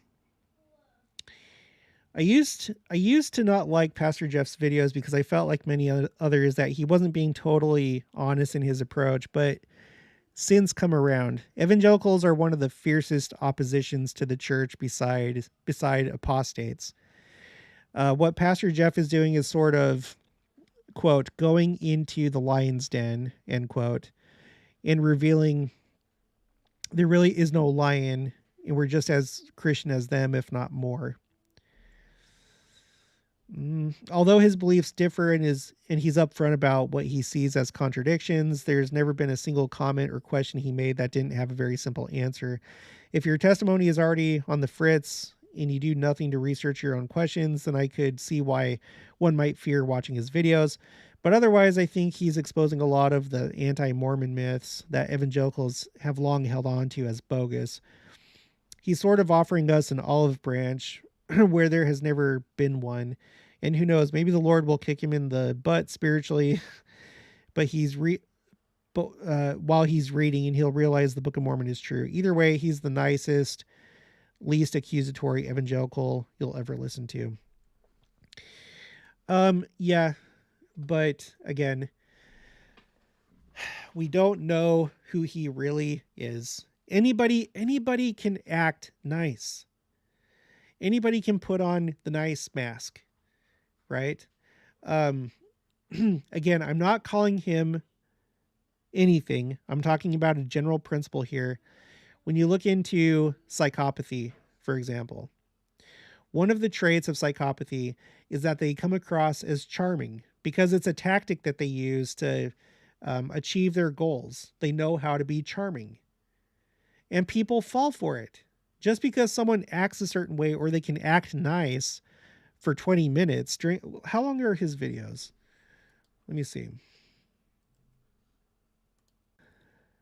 Okay, so we got a 19-minute video, a 15-minute video, a 21-minute video, 22, 13, 15, 9, 15, 12. So nothing that really goes over 30 minutes. Okay. So I'd like to ask you, can you act nice for 15 minutes? Can you act nice for 24 minutes and 11 seconds and put on a show? There's people that are able to do it for much longer than that. They're called actors. You know, if you have a goal, if you're trying to achieve something and this is your strategy, you can pull it off. You can't just look at the way that somebody presents themselves, because people for at least short periods of time can turn themselves into whatever they need to turn themselves into to win you over. You have to watch people over a long period of time. And unfortunately with this, all you really have access to is what he puts out, right? And I think he edits his stuff. Like there's nothing really raw like the way that, that I do my channel. With any given episode, any video that I do, it's not edited.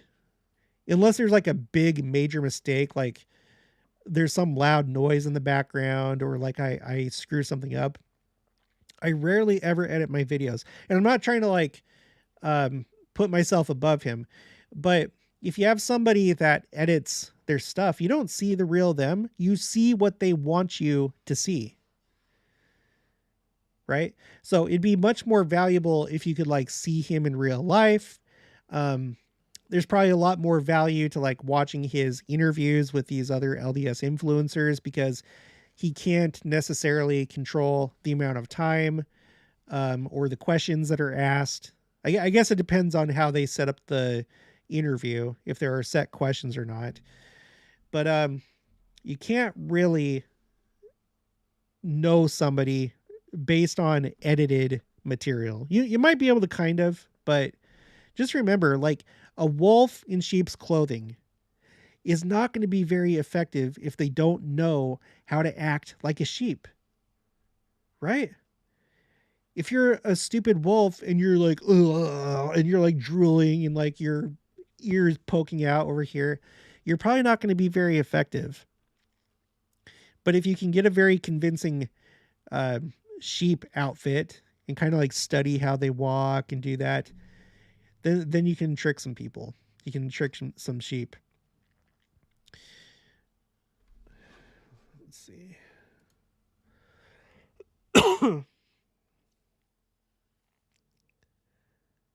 Where are we at? Alicia Parrish. Oh, wait, no, I already read that. Daystan, I don't want to be a member of their evangelical club. I want to be a peculiar people. Yeah. Yeah. It's good to like network with other faiths, like do interfaith projects, but you can't just like blend in. Otherwise, what's the point? What's the point? I still don't really understand why they have these separate denominations. Why? Doesn't seem to matter. GR Neil 26, another topic. Do you know if anybody is giving tours of the Temple of Melchizedek in the city of David that Eli Shukron found in 2010? We're going to Jerusalem later this year. I don't know, but from the videos that I've seen, it seems like they're pretty much always giving tours of it. So I would be optimistic about your chances of being able to see it, but I can't say that for sure. And that's really cool. I hope you have a good time. Mario Master, yes, that was so great finding that temple. Seems this guy just wants to tell how he believes, tell how he believes and point out what he feels is wrong. I heard he is just getting into filming and wants to film. Yeah, you guys, if you don't know what we're talking about with the Melchizedek temple, there's an archaeologist that founds what they believe is the original temple of Melchizedek, older than, the first and second temples, Solomon's temple and the Herodian temple. And it has stuff there that would lead you to believe that maybe that it's associated with us and our temple worship. I'll just put it like that. Chandra Saunders says, when he shares his thoughts on reading the Book of Mormon, he always brings up what he disagrees with, or struggles with, which is the same talking points detractors have used for years. Yeah. I mean, I feel like that's truly what I feel truly that's what he's trying to do. Plant the seeds of doubt, but do it in, like I said, you have the vinegar versus honey, or vinegar versus sugar, however you want to think of it. It's easier to catch flies with sugar than vinegar. And I feel like he's taking the sugar approach in, trying his hand at that.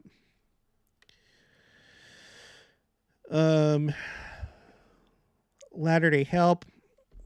What I'm worrying about is that he might eventually, quote, become a member and then expose the church. Oh, well, that's like long-term planning. And that could lead a lot of people away by doing this. Yeah, that's an interesting scenario. Because I'm trying to think if like a genuine evangelical would do that, though. I wonder if they would, like if that would like do something to them according to their religion, if that would be like a unpardonable sin or something like that. Probably not. They'd probably just view it as like, well, their baptism doesn't mean anything, so I'll just become a member. If he did that, okay, let's play out that scenario. So say that he insincerely decided to get baptized. There'd be just all these people that would be excited, because that's the gimmick of his channel, right? Oh, look, it's an evangelical preacher or pastor that's interested in our church. Yay, we're being accepted. And then if he joins the church, I feel like a lot of people would just lose their minds. Like on our side, they'd be just like, wow, this is so cool. Because like you look at different people in the church that, oh gosh, now I'm starting to get into territory that's going to get me in trouble. Don't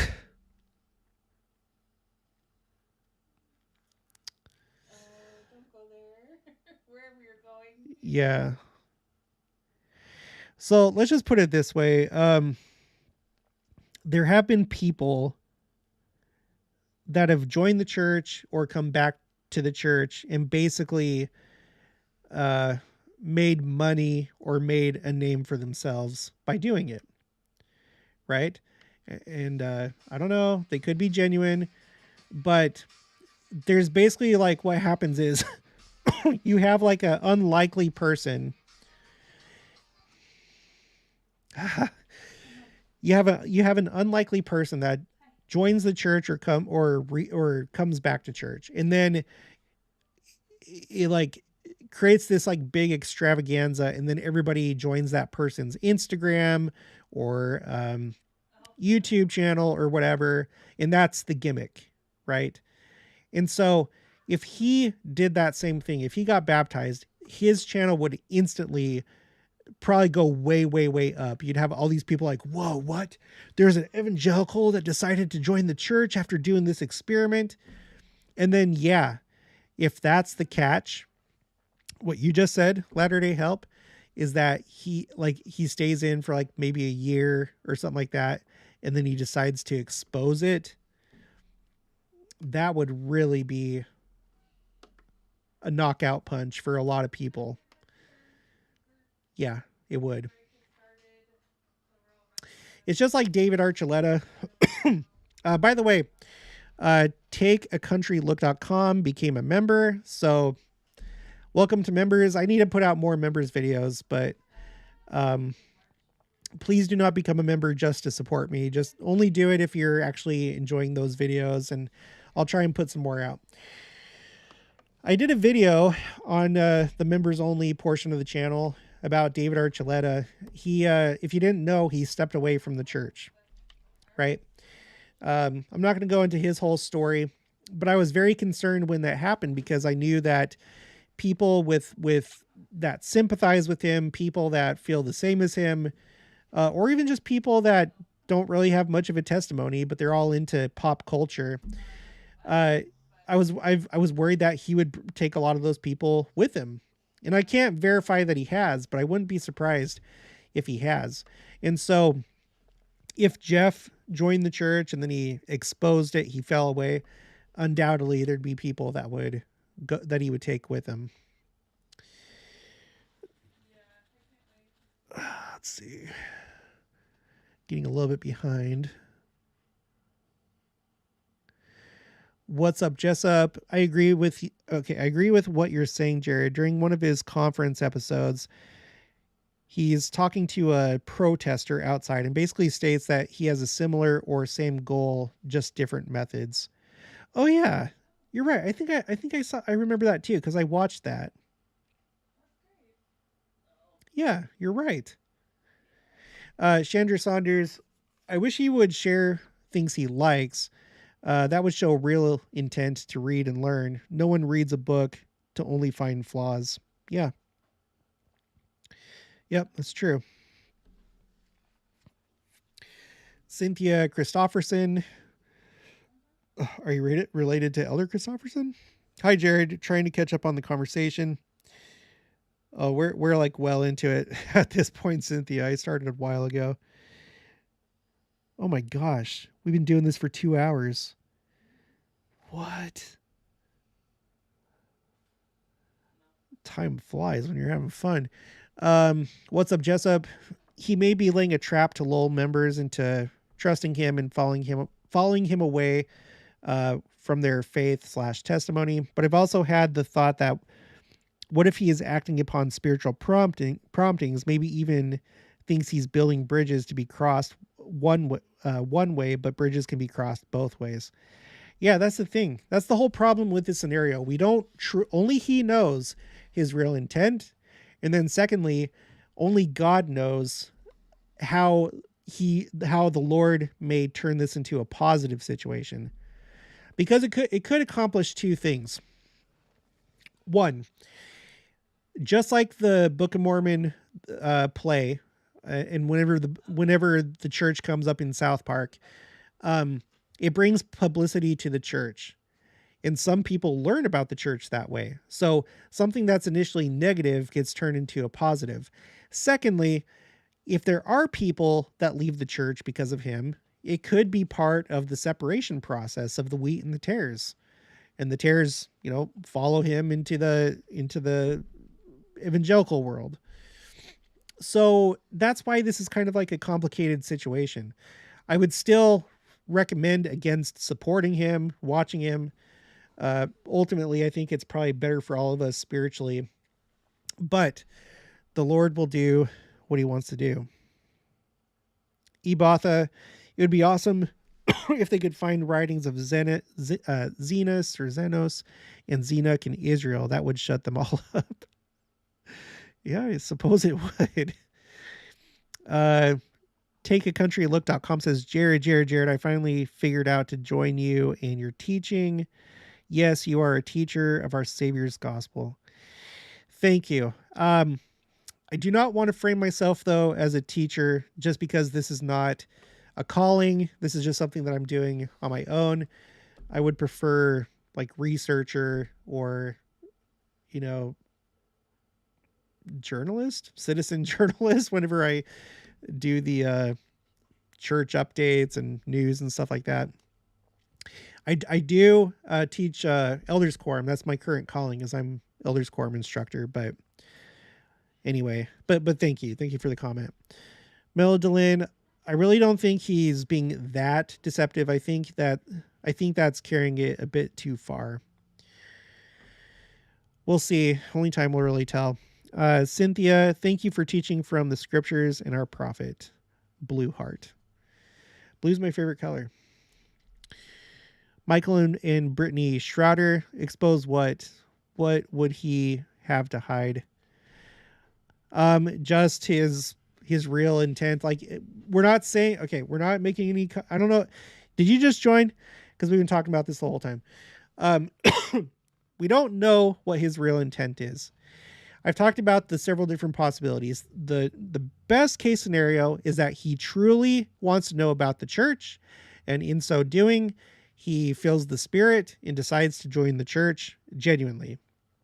The next best case scenario is that he is sincerely trying to learn about the church, but in the end, he sticks with his religion, but he, creates a bridge between the two communities, and we leave as friends. Okay. The other scenarios is that he's simply taking a stealthy approach toward trying to get people from our church to leave the church. Or, other nefarious things like what we were just talking about, the scenario where if he went as far as to like join the church, stay with it for like a year and then leave, and then bring a lot of people with him out of the church. So that would be the expose, is if like really he doesn't have a genuine interest in the church. It's just a gimmick, a front for trying to, touch our hearts and get some people to leave the church. But we don't know. Only time is going to tell, and only he really knows what he's really doing.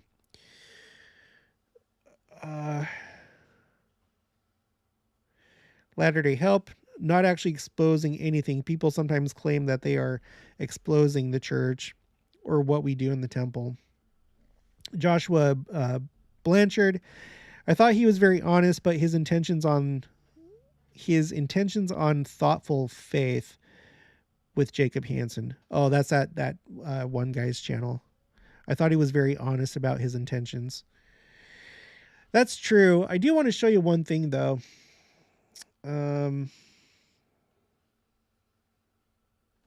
Let's see, I'll put this on mute. Let's see, is my microphone still? Okay. I'm going to pull something up, something that I noticed during that interview. Give me a second.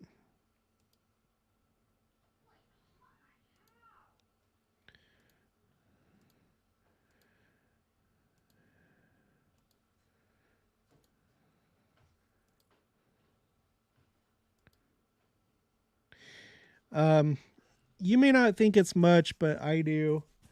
I'm not like, I don't know.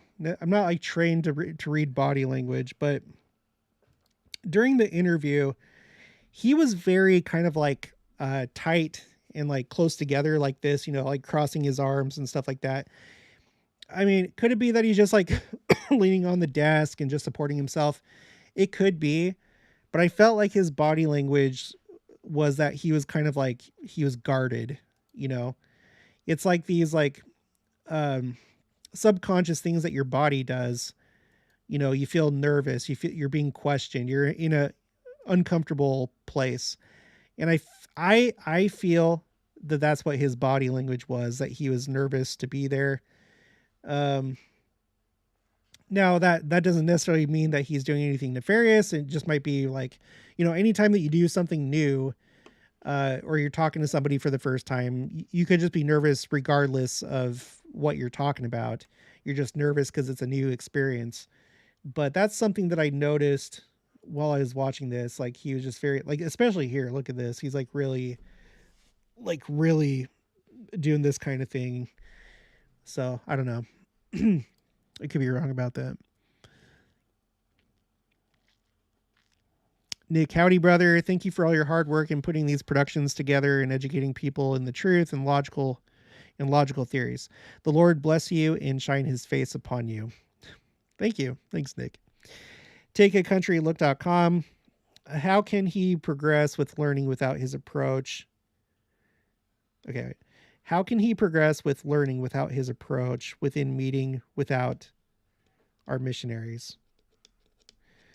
Oh, how like how can he progress without meeting with the missionaries? Is that what you mean? Mario Master, I really liked his where'd he go? Oh, did you just delete it? What just happened? Sorry, let me check something.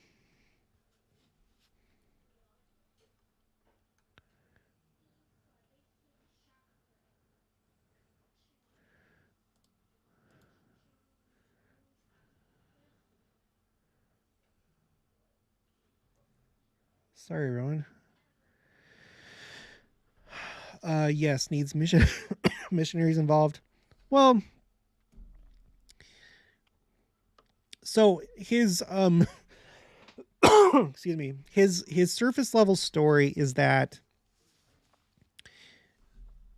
okay, like he said, I'm not gonna put words in his mouth. I'm gonna show you what he says on his channel. Let's read it again. Go to about. Okay. So he says, my name is Jeff McCullough, and I'm a Christian pastor on a quest to learn everything I can about the Church of Jesus Christ of Latter-day Saints. Learn with me. So off the top there, it seems like he just wants to learn about the church, and then he wants to have other people learn with him. Presumably, I guess people that are not members of our church. This channel is devoted to fighting criticism with curiosity as I invite dialogue between Christians and Mormons. So that's what he's trying to do. He's not necessarily trying to like learn about it in the sense that he's like wanting to get baptized. Otherwise, he probably would be meeting with the missionaries. And there's any number of ways that you can learn about another religion. And be, it's like with me in Judaism. I'm not looking to become Jewish, but I do have a very genuine interest in Judaism because I feel like we can gain insights as into the second coming and other things as we look at how the Jews think about certain concepts, how they interpret scriptures and stuff like that. And yet I'm not looking to become a Jew myself, if you understand. So you could make the argument that that's what he's trying to do. And he says that he's trying to fight criticism with curiosity. So I don't know. Let's see. Sorry. Angela says, wow, really hope this pastor doesn't see this video. You're bragging about sending out so many Book of Mormon invites and then ripping this guy to pieces for filming his thoughts. Nick also share a rather skeptical view of the Hello Saints guy. He doesn't seem to be searching for truth. I think he's fishing for a mixed audience to watch this content by playing to both sides of the fence. Daisy B, hi. What is wrong with what this pastor is doing? Thanks. Sorry, it's a long live stream. We've been covering this the entire time. Sorry, you'll just have to go back and rewatch it. Deanne Simpson, I hope the second coming happens soon, and we all know his intent. Tremikimolo says, I think Jeff is genuinely trying to, quote, fight criticism with curiosity, as he puts it. He is definitely biased with his background, but aren't we all? Let's pray for him from schemer to believer. Haha. Daisy B, thanks. Yeah. All right. Well, 2 hours and 18 minutes. That's quite a long time. The stream kind of like got away from me. Take a country look.com. Hello.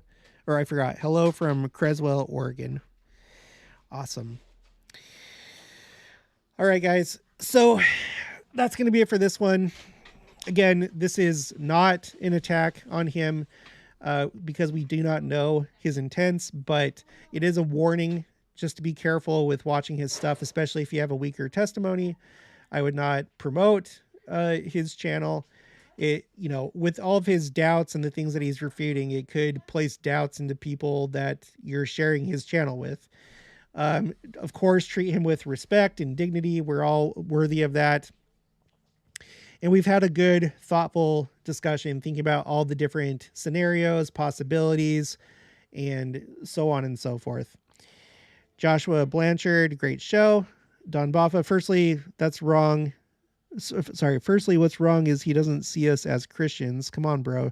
Jesus is and always will be the centerpiece of our religion. It's just how they choose to see it. Whatever. Who cares? Dayson, thank you for a wonderful live. Takeacountrylook.com. Thanks, Daisy B. I'm going back to the beginning of the video since I came in late. Yeah, do that. We talked about a lot of things. We basically looked at this in every way possible. And